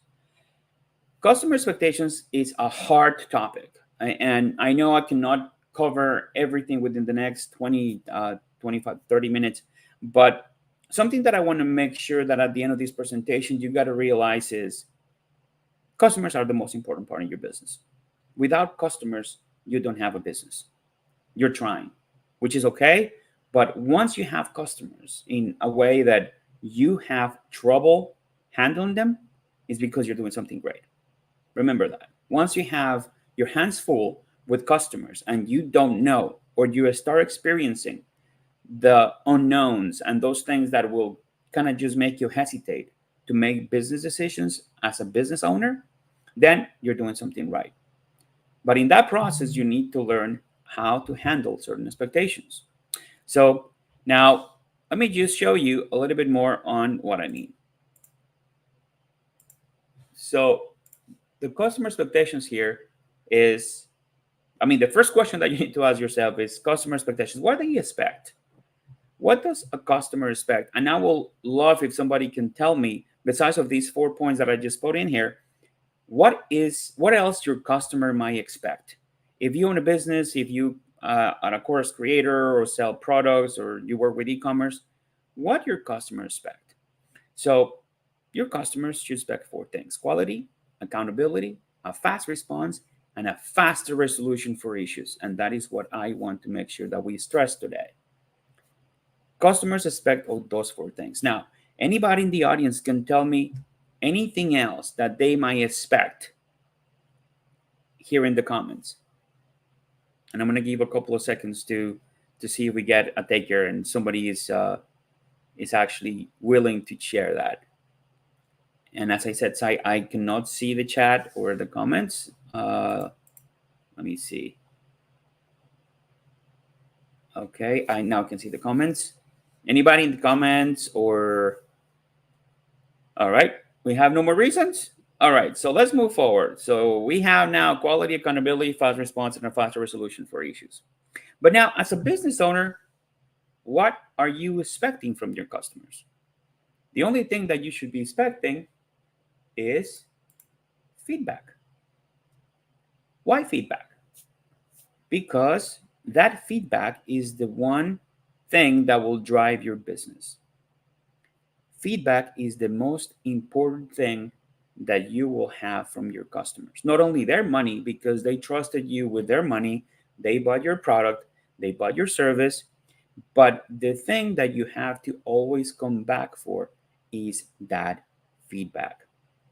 They will tell a story, whether it is a great story, whether it's not a so great story, they will always be the ones that tell you what they feel, what they want, and what they need.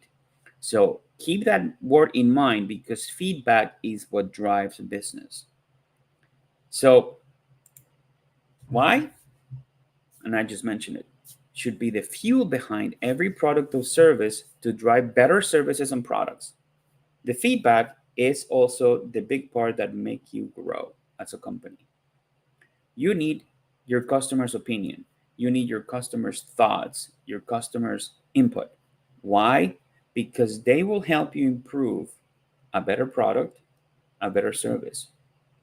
I mean, from any standpoint, if you have a website and you're selling online products, all that you need to do is hear to your customers, listen to them, and gather that information and put it to work. Let's say somebody says, "Hey, I don't understand your checkout process." Respond to that, possibly with a video.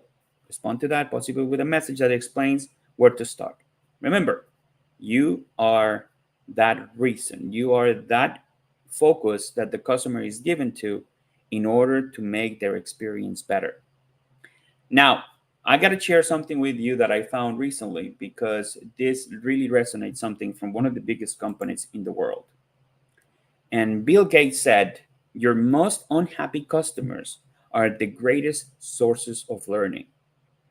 And I find that incredibly accurate because not a lot of people realize how important feedback is. And Bill Gates is the head of a company, or was the head of a company called Microsoft, a small company created back in the 70s. And they understood that process because even though they created a software that at the early stages, or if you are a Windows user, you know this, they have always problems with updates, the blue screen of death. Microsoft has, to me personally, they have learned how to manage bad feedback and bad influence from customers in a great way. Why? Because they understood them. And another word that is key here is understanding. If you understand your customers, if you understood their messages, if you understand their complaints, then you can grow as a company. And Bill Gates' company, Microsoft, understood that. And that's why Windows is one of the most used software used in the world, and or the products like PowerPoint, Excel.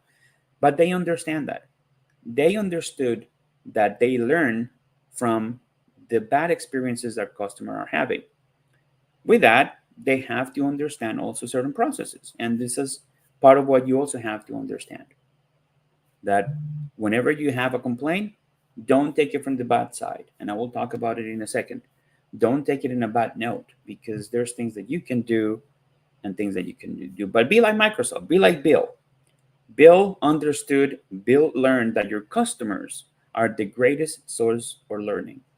So with that said, now let's talk about the good feedback. What do you do when you get good feedback? And what do you do when people are praising? And I started with the good always because on the process of creating big and successful businesses, we always have to start with the good. We deal with the bad later.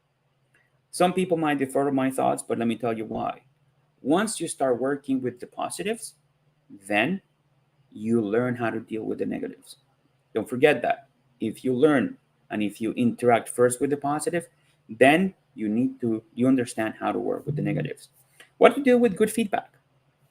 Good feedback is easy. When a customer praises your product, they say, "Hey, this mug is great. My wife loved it for our anniversary," or "This t-shirt fits me incredible." Always thank your customer. Always make them feel appreciated. But now the last three that I'm going to mention, a lot of companies do not do that. And we at Groove try to do that. We try to always keep a list, or I keep a list of always the good, as I call them, the good apples. Why? Because the good apples are sweet, and they will help you spread the message. So, as I said, always thank your customer. Make a list of those good customers and save it. Why? Because whenever you're going to create a new product, or you're going to do a new release, or you're going to update your software, or you have a new course that you want to promote, they are the ones that are going to be talking to others and say, hey, this is a great content, this is a great product. Send them an email. Just create a list, call them good apples or good customers or great customers, and keep feeding that. You have to keep adding new and good customers. Why? Because they will help you. Now, follow those customers. Now, when you have a very exceptional customer that is up to the moon with your product, and it mentions you everywhere in social media and Instagram, he posts about the product, then follow those customers. Because once you follow them, then they will feel the appreciation. In a day and age that everything runs in social media, all that you need to do is click follow. If you click follow to a customer, they will go, oh my God, my brand is following me. That's great. So then you can see what they're doing. And you can manage every single situation. And the last point is get closer and find out more. Just as soon as you follow them, if you get closer to them, if you start DMing, hey, I see that you posted about my mug or my TV or whatever you're selling, or thank you for commenting on the course. If you get closer, they will tell you more. Open up to them and say, hey, I need you to tell me why you believe this was a great experience. I need you to tell me what you found attractive about my product. All those things will bring you to where you need to be. So don't forget that screenshot. I will share this presentation with Simon for the documentation so you guys can keep that, but keep the good feedback in mind. Now, let's just now talk about another little subject that I know a lot of us like, the bad feedback. And in order to talk about something, we got to understand what it is. Bad feedback can be a social media thread, a public complaint, bad word of mouth, and etc. The etceteras are many. Oh, I'm going to talk to whoever, and I'm going to share this experience. But most of the bad feedbacks tend to have two words in common: social media. Nowadays, social media has become a tool in some cases, but also a weapon in some others. Unfortunately, we have come accustomed to a society that uses social media to either praise or destroy. I mean, comedians, products, companies. And we need to learn how to handle that. Social media threats, which we'll talk in a second. Also, public complaints. Public complaints, they very similar to social media, but public complaints, I'm talking about organizations like the BBB, like any other organization within your country that actually handle complaints for a product or a service that people believe that they were not satisfied. And bad word of mouth. Like, oh, I'm going to talk to my group. I'm going to talk to my tribe. I'm going to talk to my followers. Well, this part relates to social media. But that's part of the bad feedback. And bad feedback can be a small comment. Let's say, I don't like the product. Or this product is trash. Oh, this course is not up to what I was expecting. Because remember, expectations are unknown. You don't know what to expect from your customers. But sometimes, instead of the good feedback, you get bad feedback. You get a bad experience. You get a customer that says, oh, I wasn't happy with the course. I wasn't happy with this.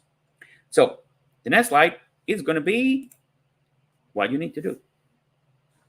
That is key. There's 4 things that you need to do in order to be successful in how to handle your customers' complaints and managing expectations. What you need to do. Number 1, do not panic. A lot of people, and I have talked to good friends of mine, other store owners, people that they tell me, oh, I don't know what to do. Second thing, do not overreact. Overreaction has ruined so many business just because, oh, my product is better than the competitor. Oh, I can do this better. Oh, I am the better one. I am I am the only option that you have. Overreaction is well connected with ego, and ego kills companies, my friends. Egos kill companies. We need to address every single body in the world that owns an e-commerce store, that owns a course. Ego kills any kind of interaction. And I mention it because this is the part when you remember your why you started your business, why you started selling that product, why you started working with these companies or these customers rather. So do not panic, do not overreact, and remember why you started your business. The one important key here is expect the unexpected. Why? Because we don't know how an unhappy customer will react. And I can tell you stories about working with T-Mobile, working with my own company, working with Groove, that will probably make the hairs in the back of your spine just get up, because there's people that are really mean. And besides, for the use of another word, they believe they're right. And managing part of those customers' expectations is that they're always right. Well, let me break it to you. Customers might not always be right, but that's what you need to learn how to handle them. So then, in order to understand those customers, what you need to do, we know what we need not to panic and do not overreact. But then, once you are confronted with a situation like this, there's 4 important keys that you need to follow. Be understanding. That's number 1. You got to learn how to understand your customer. If you don't understand your customer, then do not continue your business. And I'm going to be flat out with that. If you don't understand what your customer needs or what the customer wants, do not continue with your business. That is the key. It's not a product, it's not a service, it's understanding your customer. Because when they complain, it's something that was missed in the process of you selling a product or you selling a service. So you have to be understanding. Also, you need to be kind and personable. Everybody that has actually in contact with our team here at Groove, or even in my other ventures, that's the number 1 reason that I tell them how and what they need to be. You need to be kind and personable. Kindness will take you a long way. Kindness will make your business move forward. Why? Because if you understand and you're kind in the process and you're personable and you talk to the person, you address their needs and you understand, then you can proceed with your business. Now, it's important that you need to be a model to follow. And once you understand how you can be kind, you can teach others in your team how to be understanding, personable, and kind. Be a model to follow. As a business owners, as anybody that is starting a business or to grow a business, you need to understand that you need to be that beacon of light, that beacon of kindness that every company needs. And you've got to start from the top.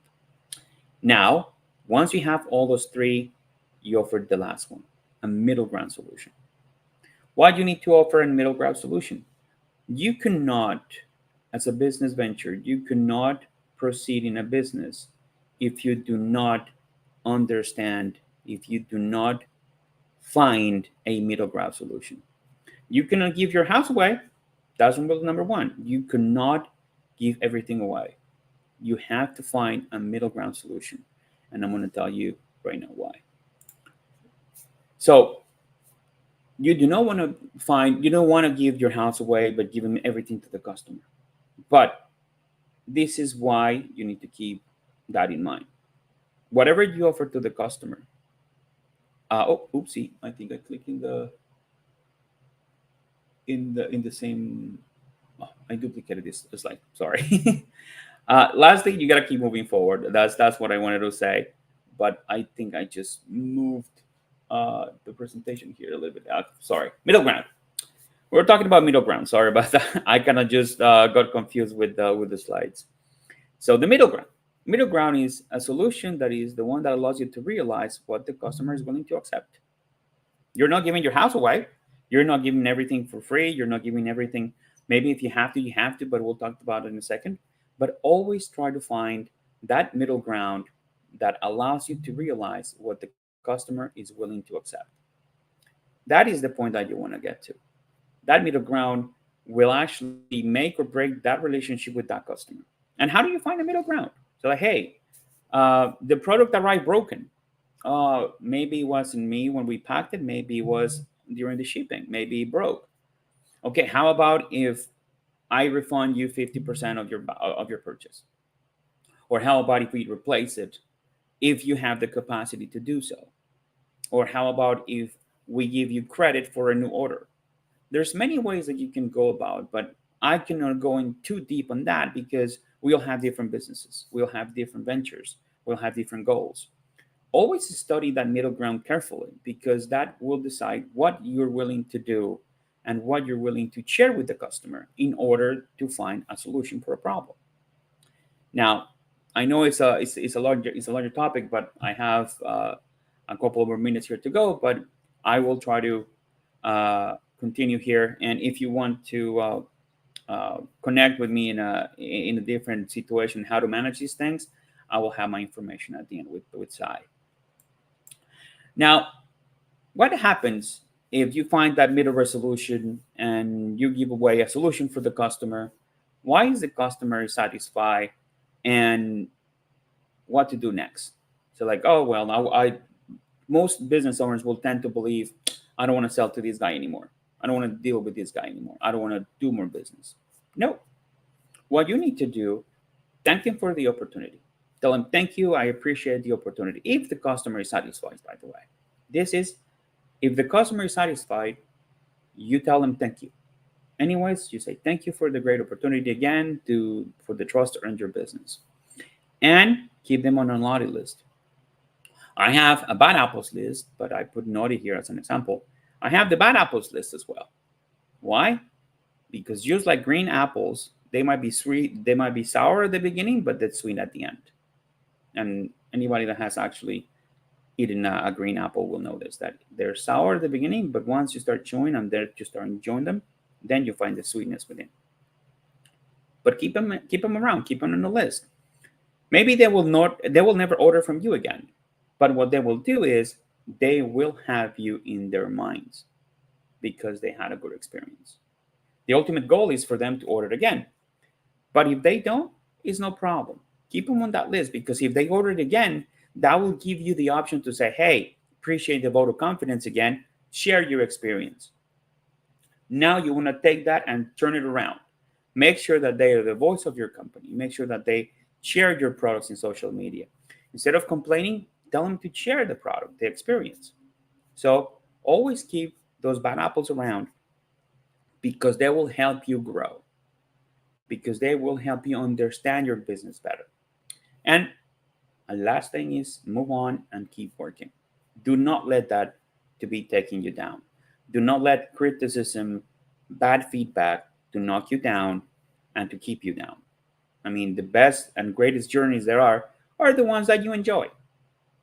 Even in the rough patches and in the rough moments, you always have to make sure that you get what you need to get and that your customers are satisfied and you, more importantly, are satisfied. Now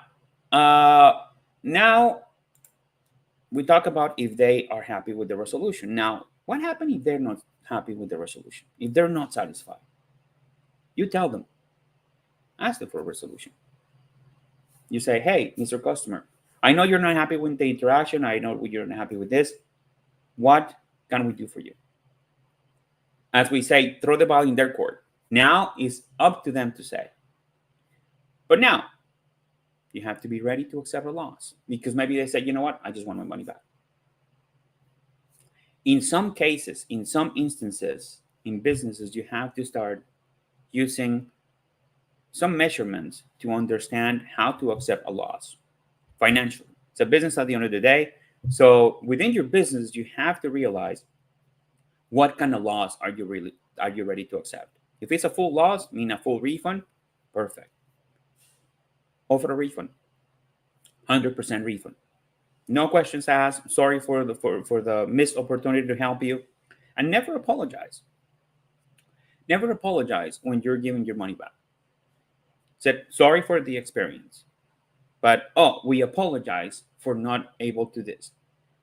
In some instances, it's okay to apologize, but when somebody flat out asks you for the refund, we're sorry to let you go. Remember, they have the right to buy your product, but the reason why I mentioned not to apologize is how, when they ask for or they present the issue. If somebody's coming to you, and I should have started with this, when somebody starts with you an issue that they have, and they comes out gun blazing and insulting and berating and using coarse words and being mouthfuls, then you don't need to apologize. Just cut the ties, be ready to accept the loss, and move forward. Keep that customer in mind. Keep those bad apples in check. Keep following them. Keep watching them what they do.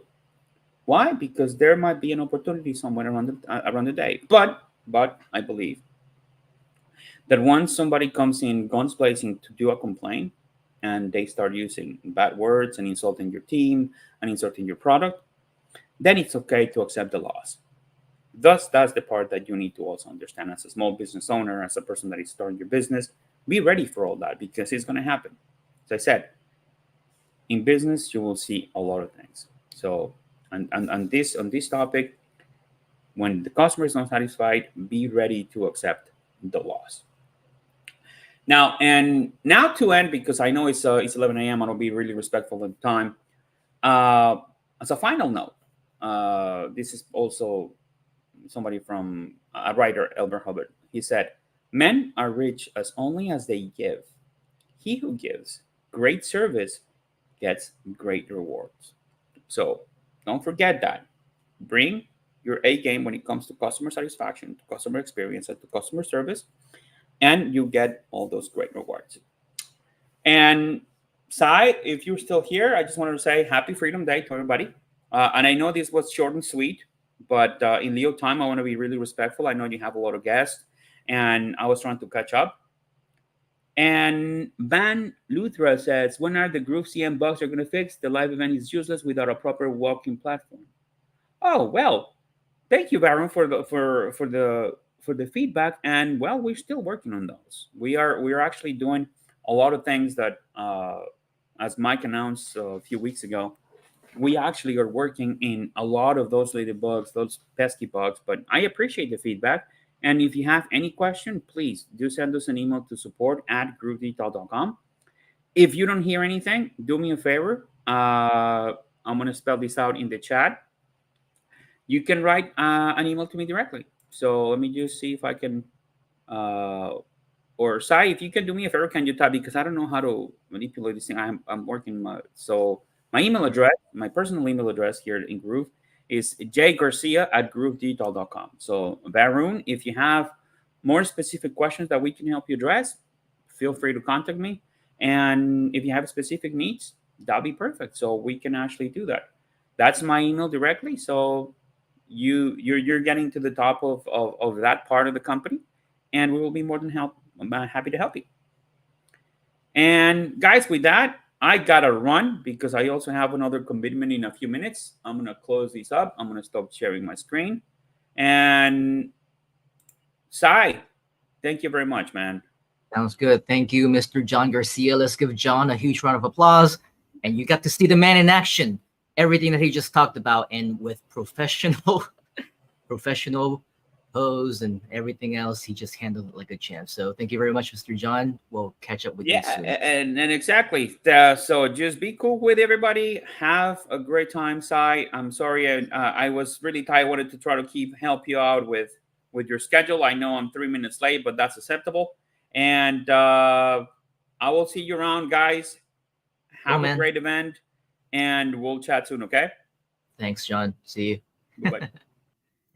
Yep, that was Mr. John Garcia, but we are absolutely not yet done, because we're going to move right on to our next VIP guest, who, of course, is none other than somebody who is a very good friend of mine. In fact, we worked on multiple different projects together. We are close with our families. he just visited me here in Malaysia alongside with my business partners in KL just a couple of weeks ago. And we have already made plans to hang out again when it comes to different places. Maybe we'll meet in Taiwan. Maybe we'll come back to Malaysia or in the US. We're talking about going to Florida, talking about going to Disney World. So that's the kind of network and relationships that we have as well. Now, on the business side, this guy is also a huge genius when it comes to anything internet marketing, search engine optimization, as well as building traditional businesses like agencies, network marketing, building teams, doing sales. This guy is a gem of information. It's difficult to get him on. In fact, he only popped up a couple of minutes ago, but very much worth the wait. All the way in the US now, I have my good friend. Let's give a huge round of applause and welcome Mr. Jerry Chen. Hello, everybody. Good morning. Good morning. You look so serious. Good morning, good evening, and good afternoon, wherever you are in the world. And it's good to be here. Yeah, good to see you as well. And then we got, you remember Zoe?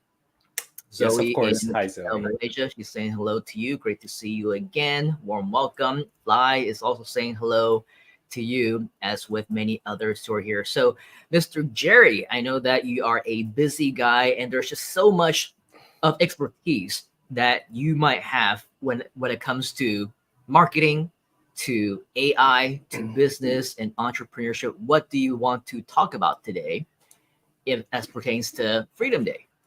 Yeah, I think it is such a phenomenal idea that you conceptualized and put it into action since 2005. You know, after quitting at this little company called Google, right? Mhm. And now, 19 years later, you're still at it, and I want to applaud you for being able to not just to sustain your own business, but offer such valuable event to everybody else who either maybe aspiring entrepreneurs or already making fantastic income and creating great lifestyle. And to make a long story short, I think I look at what the other speakers have already spoken about before me. I want to make sure you to whoever is watching now or this recording as a continuation of what they had already started. And what I want to do within the next maybe 20, 25 minutes or so is to actually display a framework that I'm working on right now. It is being passed on to me. I did not create this. I'm going to show this in a minute, but I have actually worked on every single piece of this framework that I'm going to show the audience. I don't take credit for creating this framework, but I have worked on every piece of this framework. And in fact, I have created multiple seven figures in every channel of this framework, which I'm able to show you. And I actually showed this to Simon a little bit ago when I was in Malaysia with him. And this will actually illustrate some of the key points that was shared by John Garcia, that was shared by Harris Feldman, and also that was shared by Ross Goldberg. And I think this will be a tremendous value to whoever is watching. I will also do a demo on something that we're working on internally in our agency. It's also something that I had shown Simon and his business partners. I think it's pretty cool to be able to kind of showcase this just so you guys can kind of see the possibilities of what's out there. I believe that right now, as the global economy is in a bit of a downturn, I think it's an exciting opportunity for people who are aspiring entrepreneurs to be able to understand the opportunities that are out there. I believe that a lot of the people that are watching now have what it takes to become successful. All it takes is just a little bit of encouragement and a bit of a push from a coach or a mentor like Simon. So without further ado, I'm going to go ahead and share my screen. I'm going to talk a little bit about the framework, and I'm going to talk about just one little piece that I can maybe show you in terms of what you can do with the power of AI and automation. So I'm going to go ahead and present.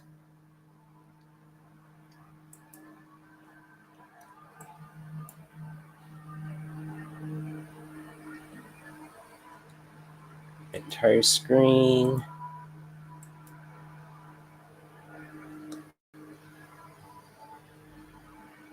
So Simon, I don't see you. So maybe you can tell me if you can see my screen. Yep, we can see your screen. Okay, cool. So guys, this is a lead generation framework that that is extremely comprehensive, and depending on what industry you're working in, this may apply to your entire business, or at least a portion of this framework will apply to your business. And I got this framework laid out in this way from my coaches, Matt and Leo. They are in the agency world, and they have built multiple eight-figure agencies over the last 12 years, and they sold 3 of them, all for 7-figure or above. And so this is a proven framework. And what I want to touch on is that whatever industry you're in, whether you're in digital marketing, affiliate marketing, or network marketing / direct sales, this will apply to your business. I'm going to talk about just the high level concepts, and I'm going to dive deeper into one specific way of monetizing this type of framework. Okay. So when it comes to partnerships, think about things like a white label or referral, media or JV. So I'm going to unpack this a little bit. All right. So referral, sometimes people think of it as word of mouth advertising. So that is definitely applicable to something like direct sales or network marketing, right? And even affiliate marketing, you could definitely do it through word of mouth. Basically, you figure out a way to find a offer that will pay you a commission or some kind of fee for referring a sale. So partnerships is definitely a great way to drive traffic and sales. Outreach, think about things like email, social media DM, or in-person connections like networking events. That's another way to generate traffic. And I remember earlier, Ross was talking about traffic generation and all that, right? He created a framework as well. So I wanted to make sure that you guys understand where it fits into this overall picture, right? That traffic generation is basically this top piece right here: paid ads, content, outreach, partnership. These are ways to generate traffic. And then as you work down the flow of this framework, you can see lead magnets, right? That's where you create a valuable piece of content, a tool, a software, or something that is valuable enough for people to give up their personal contact information in exchange for this lead magnet. Again, it could be an ebook, a video series. It could be an actual software tool. You know, nowadays with AI, you can build tools fairly easily, right? And then after that, you send the people to maybe an email flow of some kind, right? You build your database.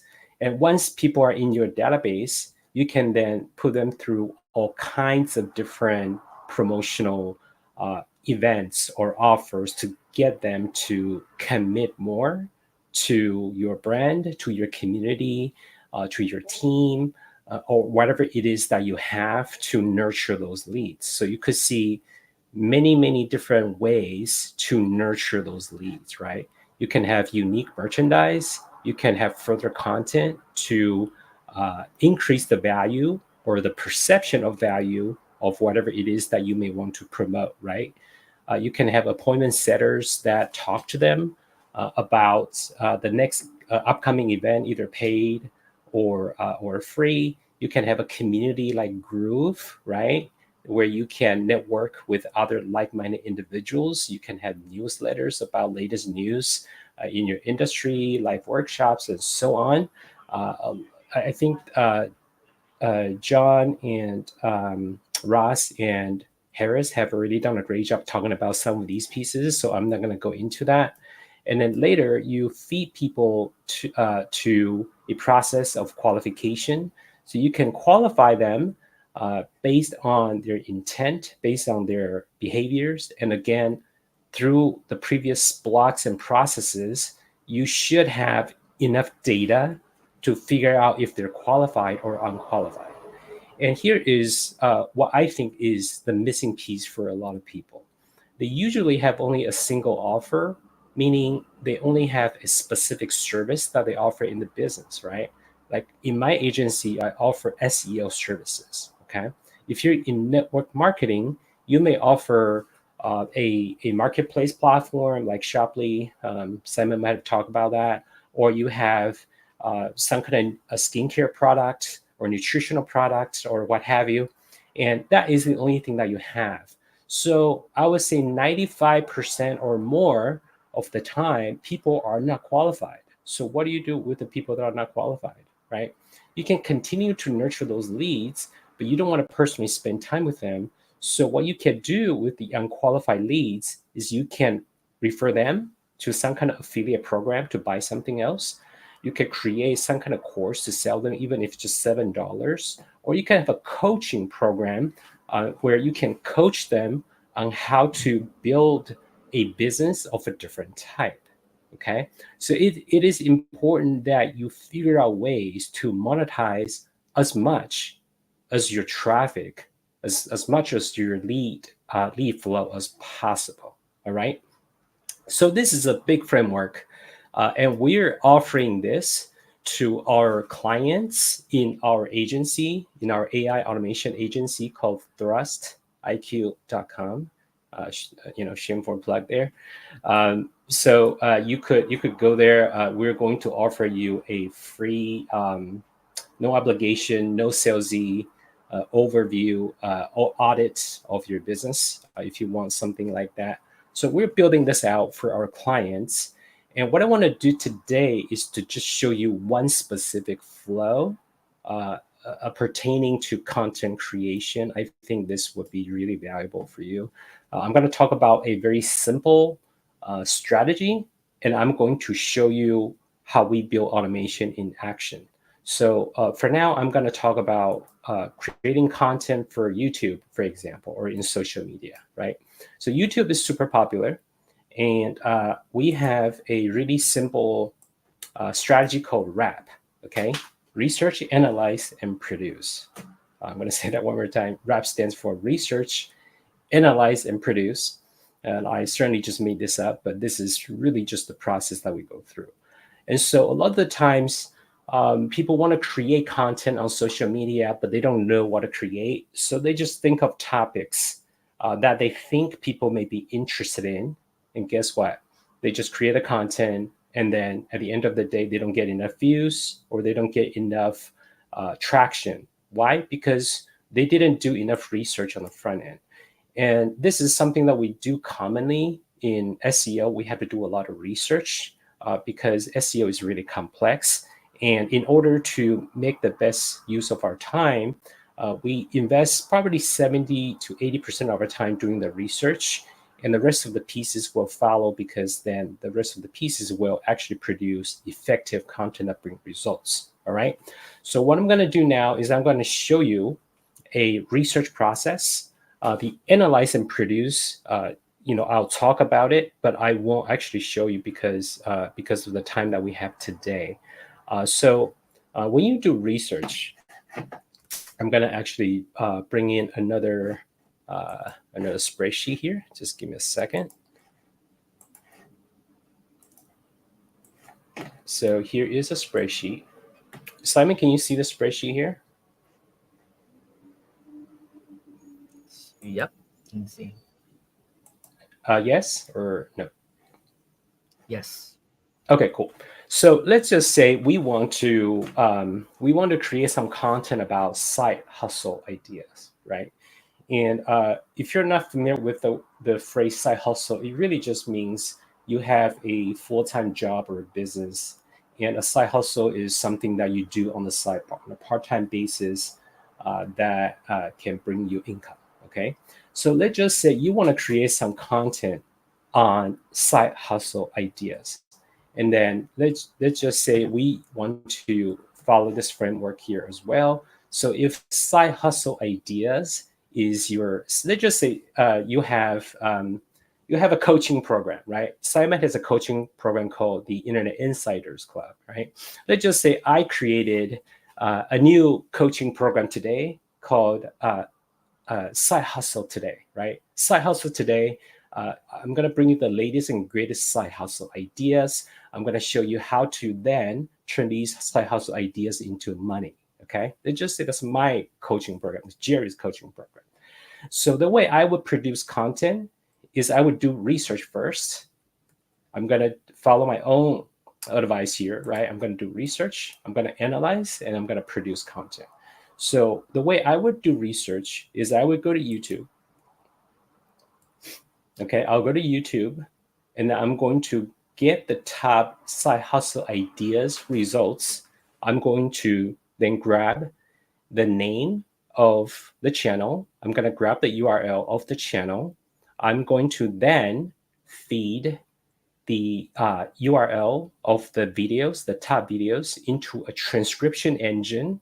And then I'm going to take the transcript, I'm going to send that to maybe some kind of analytical tool to figure out the sentiment of the content. And then I can think about what I may want to produce for my own content. All right. So what I'm going to do now is I'm going to show you a process where you can use automation and AI to do research very, very quickly. So you notice this row here is for side hustle ideas. I have multiple different ideas if I want to go through the entire thing. But today, because of the limitation of time, I'm just going to go through this row here. So I'm going to launch a business called Side Hustle Today.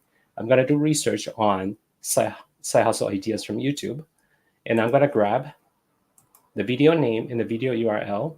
And then I'm going to grab everything about that specific video, and I'm going to transcribe the video. All right. So I'm going to basically run through this entire process using an AI/automation tool. I'm going to bring the actual operation of that entire automation into the screen so that you can see the entire process unfold right before your eyes. So don't blink. Let's go do it right now. So I'm going to grab the video name and the video URL.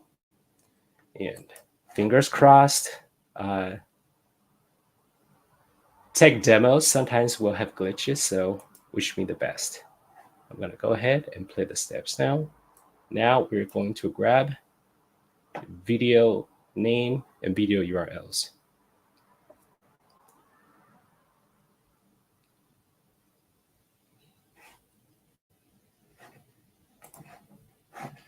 So here's the automation. It is running now.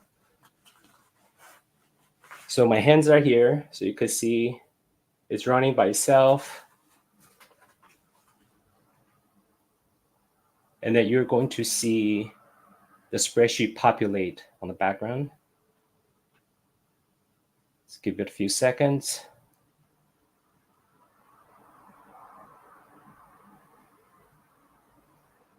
Let's give it a few seconds. So now you can see the automation grabbing all the information that I need. And now we got 23 video names and video URLs. So what I'm going to do next is I'm going to show an automation of how I then grab the URL here of this video or these different videos. And then we're going to grab the title, channel name, URL, number of views, description, and then transcribe the entire video. Okay, so all of this is the first step of the wrap process. So here we go.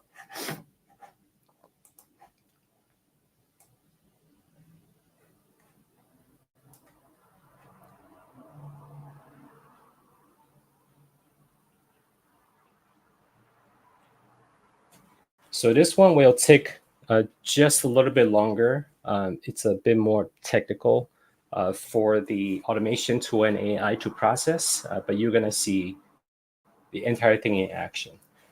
So what this is doing now is this loading the video. YouTube has its own ads and all that. And this is the last demo I'm going to do today. Again, to respect everybody's time. But I hope you get some value out of this. So what's going to happen is it's going to pause the video. It's going to then grab the title, the channel name, description, send this video into a transcription engine, transcribe the entire video, and then put all of that data into a spreadsheet. So give it a few more seconds.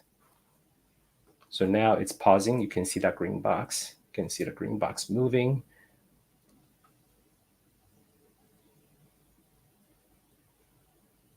And then it's going to transcribe the video. So again, all of this is automated, hands-free right here.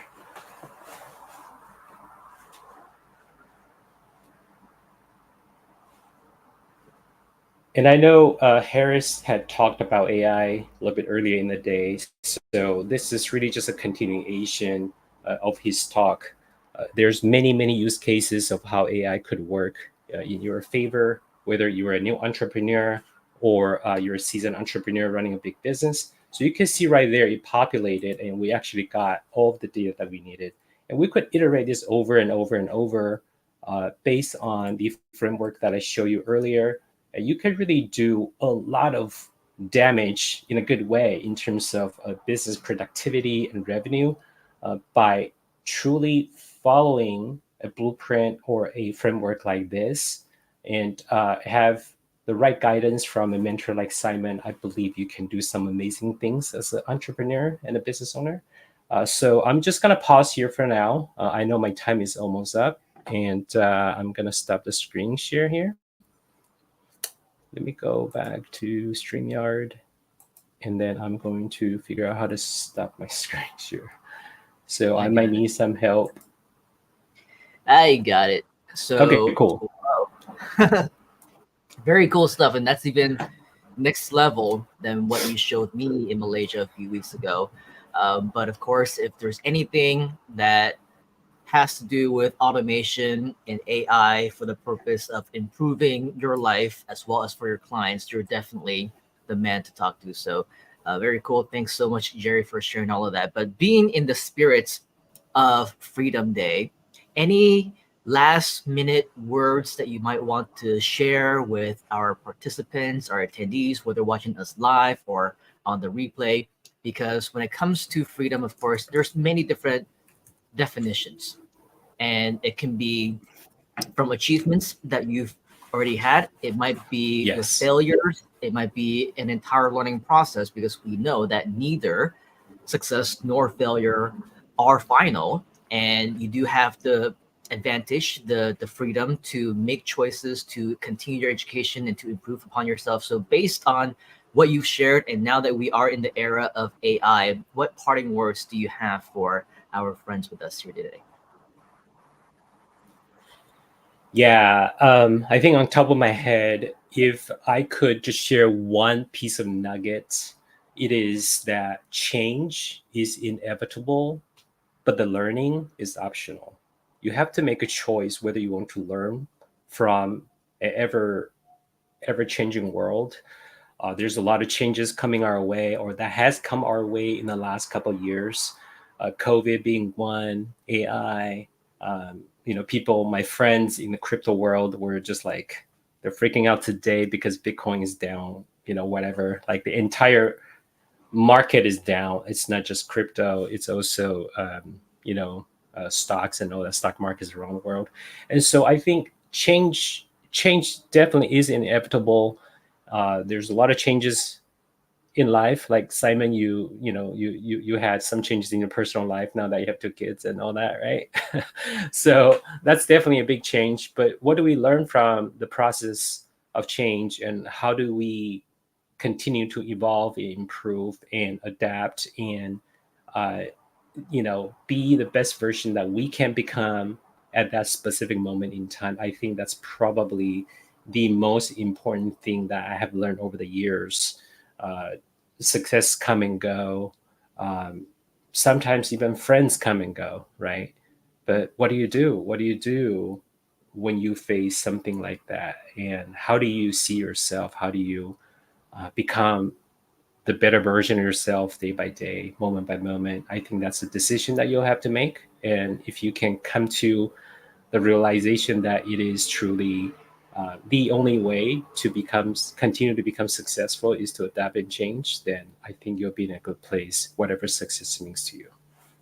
Yeah, for sure. So thank you very much, Jerry, for sharing all of that. And of course, we mentioned that you're also an expert in so many other things. We didn't even get into SEO, search engine optimization, not too much into agency building, definitely not into building teams and business opportunities and things like that. So, of course, if you do want to learn more from Jerry, first of all, let us know inside of the comments.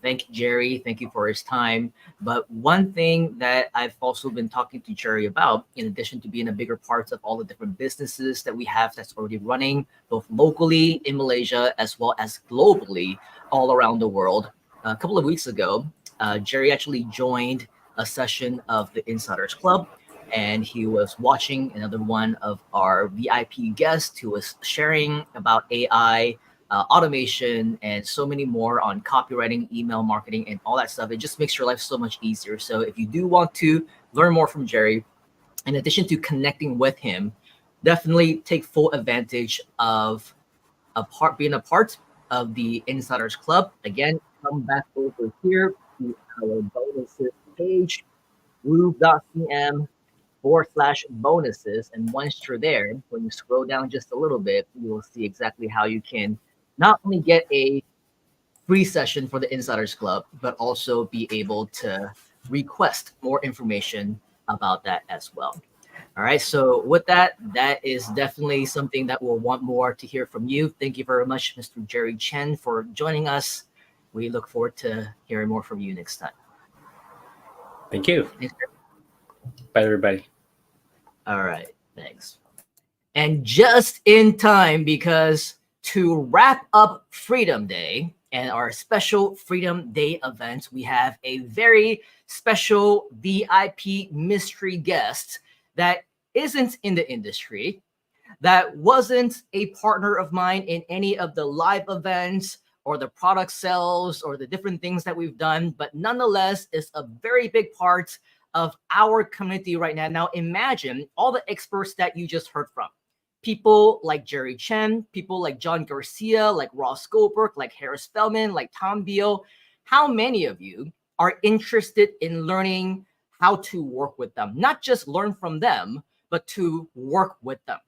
You see, it's very rare that an opportunity like this actually comes around. And it just so happens that several short weeks ago, an opportunity just landed onto our lap. It gave us a chance, an excuse, a reason to reconnect with the best minds in the industry. And we're going to do something absolutely amazing. How many of you want to be a part of something amazing? If you do, type in amazing inside the chat, because the gentleman I'm about to introduce to you, I'm not going to go through the 15-minute intro that I did for him the last time, because he's got to be out of here by the top of the hour for another live event that he's doing. But this guy, he is a genius when it comes to marketing, when it comes to sales, when it comes to building businesses as an entrepreneur. He is a humble father of two, and he, in his previous company, built it up to multiple billions of dollars. Now, if you know anything about the industry, you know that if you are to go into the billions of dollars, you better do something very differently than what we've been doing now. My question to you is, how many of you want to meet this guy, want to learn from him, get inspired from him, and maybe, just maybe, have the chance to collaborate with him in the future? If you do, type in yes inside of the comments, and I'm seeing amazing, amazing, amazing from many people. Without further ado, I want to bring in our final special VIP guest. It is so hard to get him on here, and I always stress out because I never know if he shows up or comes on time, but he's here, ladies and gentlemen. Put your hands together for the one, the only, Mr. Nick Sarnacola. I'm raising the roof. Let's go. Happy Freedom Day. You probably don't know what that means, but Happy Freedom Day. How are you? Good, man. So I know that you're busy. We haven't even had the time to talk about what you're going to be talking about here today. But I say share stories. Let's inspire. Let's get people to take action. Let's get people to dig themselves out of the rat holes that they're in and get them, motivate them to live the freedom that they know that they deserve and we know that they deserve. Well, tell me, how's that baby treating you, buddy? You doing good? How's your dad life? We're doing good. We're doing good. And I'm trying to, tackle also doing things with you and being up at 8 a.m. for the different webinars that we got going on, because we're in opposite time zones, 12 hours apart, but there's no sleep. I don't think we're going to be sleeping for another few months, but definitely not for the next couple of weeks, because I know that there's going to be an exciting launch that's happening in just about 2 weeks' time, and I don't expect any rest up until then. Well, I'm looking forward to this conversation. Let's get at it. Cool. So Nick, tell us a little bit about what you do, your background. Tell us about this coveted, what's this multi-billion-dollar company that you once built, and what are you up to these days? Yes. So 27 years, direct sales, network marketing. I've done every other industry as well, real estate, development, passive investments, tech, cannabis, etc. But my major focus has always just been team building worldwide. I'm the founder originally of Visalis, Body by Vi, the 90-day challenge. That's how I met Sai. We did a couple billion in sales. It was acquired. The assets were acquired by Prove It and LaCour Enterprises 5 years ago. So that entity still moves on today, lives on today, does a couple $100 million a year with Prove It. And recently, Terry LaCour, a gentleman who has $1 billion enterprise globally, he owns 15 to 20 direct sales network marketing companies. He's a manufacturer on 4 continents. He manufactures for over 150 really great products that many people know. He owns a bank, so he's a direct merchant provider with Visa, MasterCard. He owns a front-end technology company, a back-end technology company, and the list goes on and on. He approached me and shared that he wanted me to be the president of a global marketplace that would allow for people to build teams in every country in the world day one. It would unite vendors, business development people, social media influencers, affiliate marketers, team builders in one place. It would do both physical and digital products. And, I reached out to Sai. Sai saw the vision. And without going too deep down the rabbit hole, I'll pull back there. It's just kind of that. We're a couple weeks from launch, and we're already in 125 countries in our Whisper campaign. That is pretty crazy. And just to give all of us here a little bit of a backstory as well, I know that not all of us here in this community, at least, necessarily are in the direct sales space. But what got me really interested is I know that with our community, we're talking about Groove Asia, within iSummit, and anything else that we're doing, the Insiders Club, and all those great things, we have a lot of digital marketers. We have a lot of people who are into e-commerce. We have a lot of vendors. We have a lot of product creators, whether it is your own courses, whether it's a coaching program, whether it's a service, a software, or whatnot. And what business doesn't want to make more sales? What business doesn't want influencers, affiliates promoting their own products and services for them? And as we all know, the amazing thing is when you have your entire own army of affiliates, you don't pay 1 red cent until sales are actually made. Yep. And you don't need to go out there and find those affiliates. The marketplace has all of that for us. So imagine, not only are you on that side of the fence, but within our communities, you also learn digital marketing, right? You know how to do affiliate marketing, promote a product, promote different services. Now you can sign up for Amazon, you can sign up for ClickBank, you can sign up for another type of affiliate directory, but how many times do they actually pay you? And for how long? Imagine the opportunity to get in one customer and you get paid on that customer for life. Doesn't matter if they come in today because they want to buy the Insiders Club, and then tomorrow they want to buy shampoo. The next day after that, they want to buy diapers or something else. You get commissions off of that because of the way that the system works. So all these things, and plus, if you know anything about our industries, Tom Beal, you heard from him earlier, he is the JV manager for Groove. So imagine if now you know also business owners and you also know affiliates and you refer them to the platform, and guess what? You get passive income off of everything that they generate. You don't even need to be making the sales. So when I say I'm excited about the e-commerce side of it, that's just on the digital marketing side. Now, if you happen to be a team builder, if you happen to have experience in network marketing and direct sales, optionally, you can go into that path as well. Recommended, because as I continue to learn from Mr. Nick on the compensation and incentives, it is absolutely ridiculous what is being thrown into here. So of course, it's all about seeing the vision and seeing the opportunity and grabbing it with both hands. So we want to, thank you, Nick, for bringing it to our attention. But when it comes to your vision, your own vision for this particular platform, let's just say in your space of direct sales, as well as the online space, the digital marketing, the social influencers of the world, how do you see this as a high potential for anyone who wants to get started? We're taking four worlds and bringing them together. You actually did a great job, highlighting it. We want to show people a path where they can make, well, I know you have people all over the world right now. I'll just reference US. They can make 6 to 7 figures a year, US dollars, 4 different ways. Whether they want to do live commerce or even affiliate marketing, take offers from tens of thousands of offers, push them out either live or through email, however they want to do it, take transactions, earn off those transactions. People are going to do that.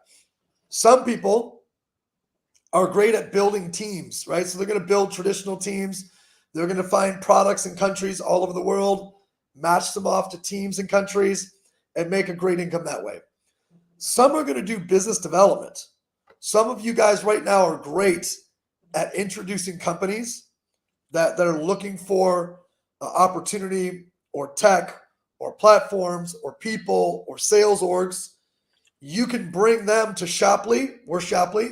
You can bring them to Shoply and you can make a royalty off every transaction they have. A fourth group is vendors. Some of you are vendors. Some of you have tangible products you sell. Some of you have digital products you sell. And whatever that may be, you can list them on Shoply and people can sell them all across the world. So we're uniting into a marketplace that's different than any other marketplace I've seen out there. I haven't seen a marketplace that does all the things that we do, where number one, it's in every country. Number two is we do physical and digital products and some services. Number three is we actually allow vendors to leverage our technology and they can launch their own affiliate channel with their network off our tech, off our compensation structure, off our back office system. We also own the bank. And when we own the bank, that means we don't have the same risk of a marketplace being shut down because of fraud. Instead, we shut down vendors. We don't shut down the marketplace. We own the bank, so we just figure out what vendor is not doing a good job and we shut them down. We offer a place for social media influencers. We offer a place for team builders. We offer a place for you to do business development. Like, it's the most complete vehicle out there that I've seen in terms of marketplaces or in general. And I guess my final statement is get in where you fit in. We will absolutely be the fastest company to $1 billion in our space. We'll absolutely be the biggest company in our space in the next 3 years. You just got to figure out, where do you fit in? Yeah, that's crazy, man. So, when it comes to the opportunity itself, there's definitely no shortage of that. But today, being Freedom Day, just to give you a little bit of context, we are here because we want to celebrate the idea of freedom, not just in what is achieved. Obviously, you are the living proof of Freedom Day because you are the living dream. You're living the dream. You've created success and people want to be where you're at. But the thing is, not everyone is there yet. And people are looking to achieve something. At the same time, Yeah. we also want to be a supportive community to say, well, Freedom Day can actually start today. It's not where you're headed. It's not the destination, but the progress. Like, what is your definition of freedom in terms of being able to make that choice, the freedom to make that choice today, to be a part of something, to learn something new, to get started in something that you've never been a part of, to get comfortable with the uncomfortable. And I'm seeing a message, a chat, a comment from Michelle, which I think is a very good segue into a question that I want to ask you. Michelle says, wow, Freedom Day again. She's actually been a part of our community based in the Philippines for a couple of years now, maybe a few years. I can't believe I started with Groove on the day after Freedom Day 4 years ago. But the thing is, still today, haven't done anything. LOL, oh well, I still love consuming content. Maybe I'm really ready now. What would you say for somebody like Michelle, who has been in here for a while? She's been a part of the community for a while. She's been learning for the past 4 years now, haven't taken any action, haven't really maybe found that reason why, the inspiration, maybe based on your own personal story, like what inspired you to finally dig yourself out and finally do something, and how can that be a story of motivation for our fellow Groovesters to do the same? No, that's good. Actually, I jumped past my story at the beginning just for time's sake, so it's good that we're circling back. First of all, I think you asked 3 questions in there that I heard. First of all, I think freedom is different for everybody. I think freedom really is having the time to do whatever it is that you choose to do that you're most passionate about. And then I think secondarily, it is having the money to do those things at the highest level. So it's kind of both of those things, time and financial freedom. But I think most people would be happy with time freedom, meaning if you make 5,000 euros a month and you hate your job, and you could get 5,000 euros a month doing something you love, for a lot of people, that's freedom. Yeah. So it really has to be defined by each individual. Some of us like greater things and greater access and greater travels and etc. Some people just want to live in peace, right? So what is it that you want? I think we should probably start there. If you don't know what the hell you want, you're going to get exactly that, which is you don't know. If I ask you, what do you want? You say, I don't know. Then you're going to get that. You're going to get what you don't know. You're going to get what's given to you. You're going to get what other people are offering. You're going to get what other people choose to give you. If you're sitting there with, I don't know what I want, then what do you expect to happen? Magic? You expect, dragons or butterflies or, mermaids to drop off $100 bills to you and bring you freedom? It starts with, what do you want, right? And as a kid, I always knew I wanted to be rich one day. And I didn't know why, but I just knew. I thought it was I wanted to be rich. It wasn't that. I wanted to experience everything I could across the whole world.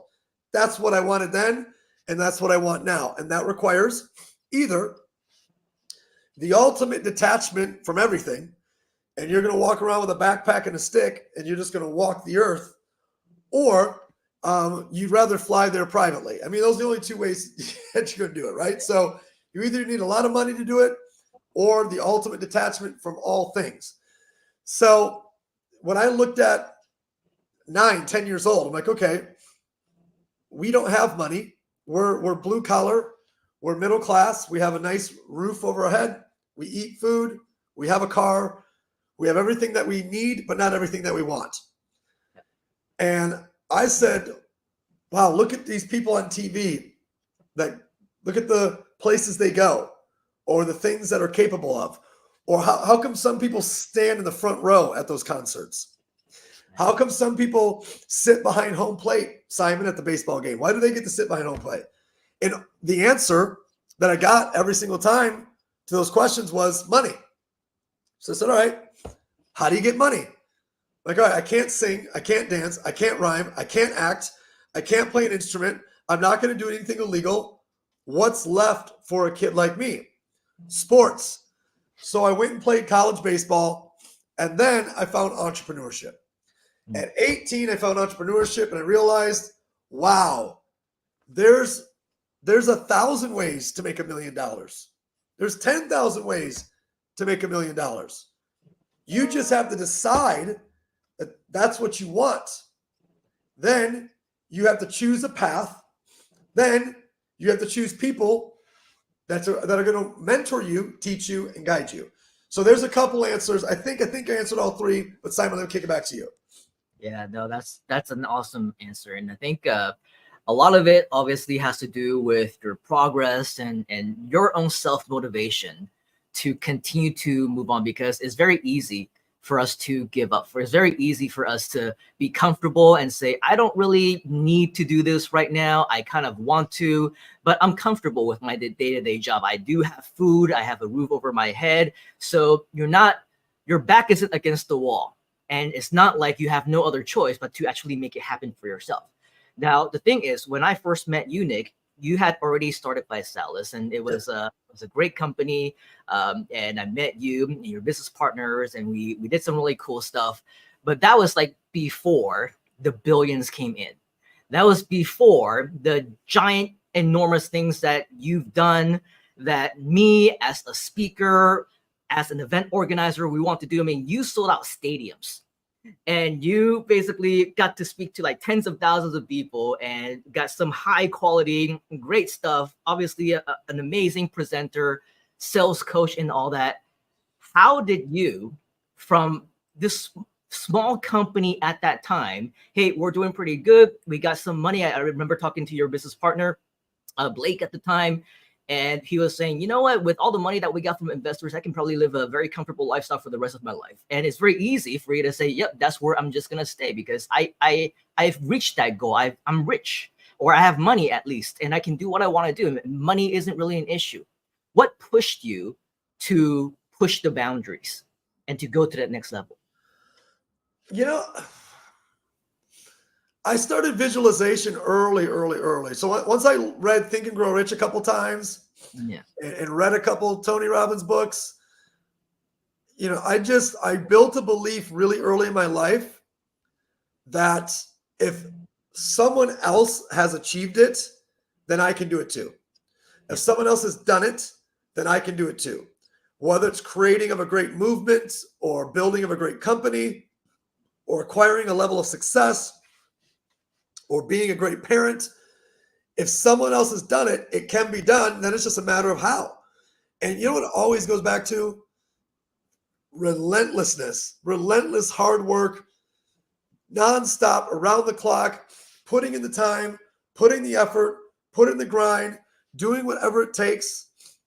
When everyone else is sleeping, when everyone else is playing, you're doing it. You're making the calls, you're failing. You're doing the presentations, there's nobody there. You're trying to sell, people are rejecting you, and you keep going, and you keep going, and you keep going, and you keep getting better.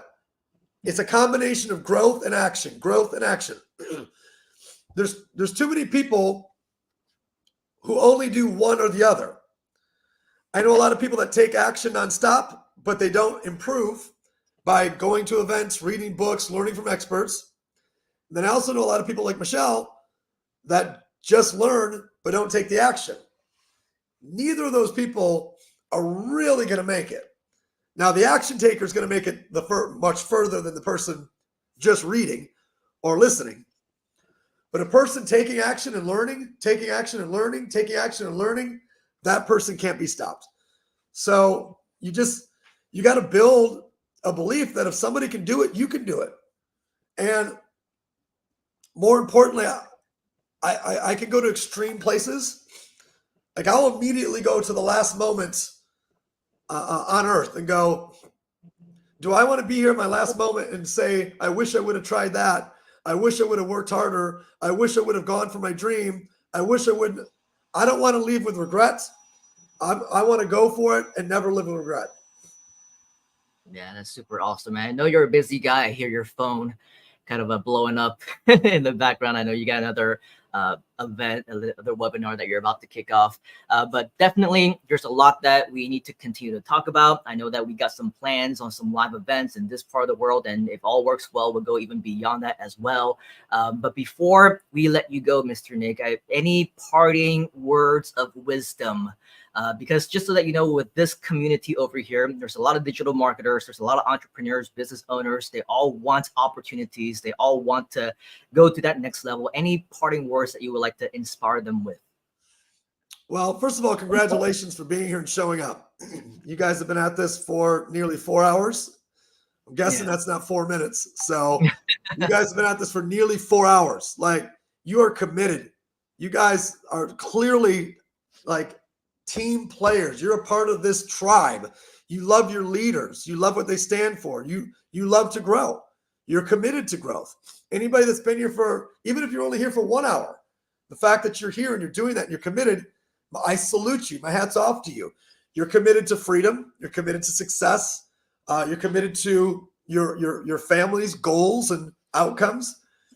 So I just want to say that I'm elated if I get the opportunity to play a small part in helping you create the freedom for whatever life it is that you choose. You know, you guys have picked the right people to align with. Simon and his partners are amazing humans. They're heartfelt. They're focused. They make smart decisions. They're good people. They're successful. So you picked the right team of people to align with. And if I could play any role in you choosing Shopley in any way, shape, or form, become a part of it. Let's work together. Let's take this message of freedom and this marketplace of Shopley, and let's share it with as many people as we can. And this is going to be a great journey together. I can't wait to partner with every single one of you. And very exciting. Thank you so much. Let's give a huge round of applause, virtual applause to Mr. Nick Sarnicola. Thank you for making time, and we will catch up soon. Happy Freedom Day, my friend. Happy Freedom Day, everybody. Thank you for having me. Thank Cheers. you, Nick. Awesome. So just out of curiosity, how many of you found value in what Nick just had to share? And again, it's not just that he is here to preach and talk about the different things that he's doing, is that there is an opportunity, especially right here within the Groove community, for us to leverage all the skills that we've learned, the tools that we have to be able to bring something amazing to our marketplace and to get results with it. This is remarkable. And there's a reason why people, as I mentioned, like Jerry and John and Ross and Harris and Tom, we decided to come together with this because we know that this is something that will be absolutely beneficial within the Groove community as well. So if you do have an interest in learning more, working with Nick, and potentially all working together with us as well, type in yes inside the comments so that we know where you stand. And all night, all day, all afternoon, we've been talking about the groove.cm bonuses page that you should be going to. And we've been talking about some of the different cool things that you can partake in right now if you wanted to. I'm seeing value from people like Bernard and Gilmar and Zoe. Yes. Maxella says yes. Lard also says yes. I want to invite you to go back to groove.cm/bonuses. Once again, that's groove.cm/bonuses. We've shown you how you can get more help from Groove here as well. But when you scroll down just a little bit more, you are going to see a private invitation link. Okay, so this is where you can go to click here, and it will take you to a recent post that we shared about on a top secret platform, an opportunity for you to work together with us as Groovesters, as a community, as people, entrepreneurs, all great minds, think alike, work together. Come over here, read this whole thing if you want to. And if not, the only thing you need to know is that right now, as we mentioned, the launch isn't even until a couple of weeks away. If you just as much as want a little bit more information, we are happy to send you a free invitation. There is nothing, no strings attached. We just want to share with you the different opportunities and why the amazing VIP experts before you made the decision to also work with us here as well. So leave a comment, just like some of these experts and VIP friends that you see here have done before you, and go ahead and simply let us know that you would like a free invitation. And on another note, just out of curiosity, how many of you also found tremendous value in what Nick had to share and also want to learn more? If that's you, type in I inside the comments, because when you scroll down a little bit more, you will see that a couple of weeks ago, I actually had a private session with Mr. Nick Sarnicola. You can see that we call it VIPs only. For at that point in time, it was just with our VIP, with our insiders, with our leaders. And if you want to be a part of the Insiders Club, that is absolutely where you'll be able to get those invitations for the private invites. But now the good news is we do have a replay, and we're talking to the people with Groove already here, and especially with our community members. This is something that is going to help a lot of people. Simply click over here. If you want to learn more, request to access the VIP only replay. Once you click on that, you will see that this is where you can go to request the VIPs only exclusive private session that I did with Mr. Nick. Simply request it right over here on the comment section. Say you want one, invite me, I want the replay, please, whatever else. This is going to be your opportunity to connect with us and make sure that you make today the first day of the rest of your life, that by next year, Freedom Day, hopefully right here within the Groove community, we will be welcoming you into our circle of success stories. We'll be featuring you alongside with Mike Filsaime, with Donna Fox, with all the amazing leaders right here at Groove, and you will absolutely become that next case study. Do you want that? Is that you? If that is, type in me inside of the comments. So ladies and gentlemen, boys and girls, and everyone in between, that is our Freedom Day live event 2024. Give yourselves a huge round of applause for being here. That is all that we have in terms of the VIP guests. But before we let you go, I actually want to invite up a couple of people who have been in the background this entire time. And on the Asia side of the Groove expansion project, we have one person who is the COO, the Chief Operating Officer, who makes sure that everything works out, everything is organized, everything works as they're supposed to. And on the other side, we also have a lot of live events, and this young lady also is the one who makes sure that everything happens as the CPO, which is the Chief Program Officer. Let's, before we go, give a big hand and a huge thank you for running the show behind the scenes. A round of applause and welcome Mr. George Nagatska, all the way from Japan, and Karen Allen in Atlanta. So great to see you, George. Great to see you, Karen. Thank you for your time over the past 4 hours. I know that Karen mentioned inside the comments moments ago, 4 hours is nothing, because last year we did this for 12 hours and we've done 24-hour events and we've done 36-hour events. 4 hours is absolutely nothing, right? But before we let you go, I do want to hear from Karen and hear from George what you guys and gals got away from Freedom Day event 2024, what you're going to do with it, and basically your parting words as well to inspire our community as we move on forward into the rest of the year and beyond. So you first, Karen, Ms. Karen Allen, all the way from Atlanta.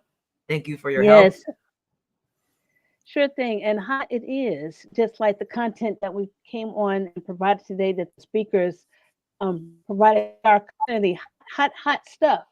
And so I hope everyone used the information that they were given today. I know I took a couple of notes myself, definitely took a couple of notes myself, and I'm able to put that, hopefully to put all that into action. But I am super excited about what's coming down the line, what we have in store, and the information that we provide as a community out to the people who are in our community. So if you're not in the community, if you're not involved, if you're not active, you are missing out. As you can see, you are definitely missing out. So we do want to have you more active in this community so you can grow in your business. And back to Yeah, you. absolutely. Right. Lots of cool things happening right here within the Groove Network, the Groove community, the Groove teams. You do not want to miss out, because if there's anyone who knows what you would potentially be missing out on, it is Miss Karen, because she organizes all of our events. She plans them, she attends them. Doesn't matter what time. Today's a good time for her already. Sometimes it's like in the middle of the night, but she is a champion and she stays up all night to be with us for the events. And so definitely reach out to Karen if you need to, and just be an active part of everything that we're doing. It will be an absolutely life-changing experience for you. But speaking of champions, we do also have someone else who also has a lot of late nights for us. It doesn't matter if it's early in the morning, like 6, 7 a.m. It doesn't matter if it's in the middle of the night. He is in Japan. And with that, it is a weird time, especially during a lot of the Groove webinars that we're doing and the live streams and everything else, but he's almost always there unless he's got some, personal family stuff that he needs to attend to. Mr. George, all the way in Japan. Happy Freedom Day. Thank you for your help. What is it that Freedom Day means to you, and what did you get out of it, and how would you want to leave with parting words to inspire our fellow Roosters and committee members? Yeah, thank you, Simon, and hello, everyone. I hope that over the past 4 hours has been very insightful and motivational for many of you. As the being behind the scene this time, and years past since 2021, we've had these Freedom Day events, and each year the bar has gone up and up and up, and this year is no exception. Absolutely amazing speakers from Tom Beal, Harris, Ross, John, Jerry, Nick. Fantastic content and information. And as this Freedom Day this year started off, you heard the story of Simon and what Freedom Day means to him. Some of you may have already experienced such a moment in your life. Others of you may not have. That could, happen sometime later this year, or who knows, maybe a little further down the road. But in any case, I think what's inspirational for me this time, listening to the different speakers, has been very insightful in learning how these different speakers have been able to achieve their Freedom Day. And it's not just on August 5th, but their own personal celebration of Freedom Day. And I hope that the message I want to communicate is that you do find your own Freedom Day, whenever it is. And, with the opportunities that are available, as mentioned, what Groove Asia, iSummit, and some of the different things that we've mentioned, hopefully that you'll be able to participate and find your place in terms of growing yourself, as well as keep swinging to become better. And I think the message from the different speakers have been reinforcing that you just have to keep on going and striving forward. And I really appreciate this opportunity to be in the back end and listen to these speakers. And thank you, Simon, and to all the speakers that have spoke today. Thank you. Awesome. Thank you very much, George. Thank you very much, Karen. Let's give them both a huge round of applause, and also give our speakers a huge round of applause. Last but not least, give yourselves a huge round of virtual applause for joining us. Freedom Day event 2024 is a wrap, but don't forget to leave without your bonuses. Once again, groove.cm/bonuses. You do not want to leave without requesting any of the different bonuses that we do have, because not only is it educational, not only does it invite you into our community, but it also has a lot of amazing opportunity waiting for you. So will August 5th, 2025 be your Freedom Day? What will you do between now and then to ensure that you also achieve what you want to achieve? This is absolutely the $1 million question. And the only way that you will be able to achieve this is when you are an action taker, that you do take full advantage of everything that we have right here within this community, starting with reaching out to us, starting with taking advantage of the bonuses. Don't forget to connect with George as well as Ms. Karen. Leave your connection strategies or your methods, your Facebook or your contact or whatever else inside the chat so that people can connect with you guys, because this is going to be an opportunity that you don't want to miss out on. Okay, so that's all for Freedom Day event 2024. On behalf of the entire Groove community, everyone within our teams, and myself, we do want to thank you for spending the last 4+ hours with us. And until next time, take action right now. Let us know if you have any questions. And as always, we'll see you right back here on the inside and at the top. And to all of us join us live and on the replay, once again, happy Freedom Day. Cheers, folks. We'll see you next time.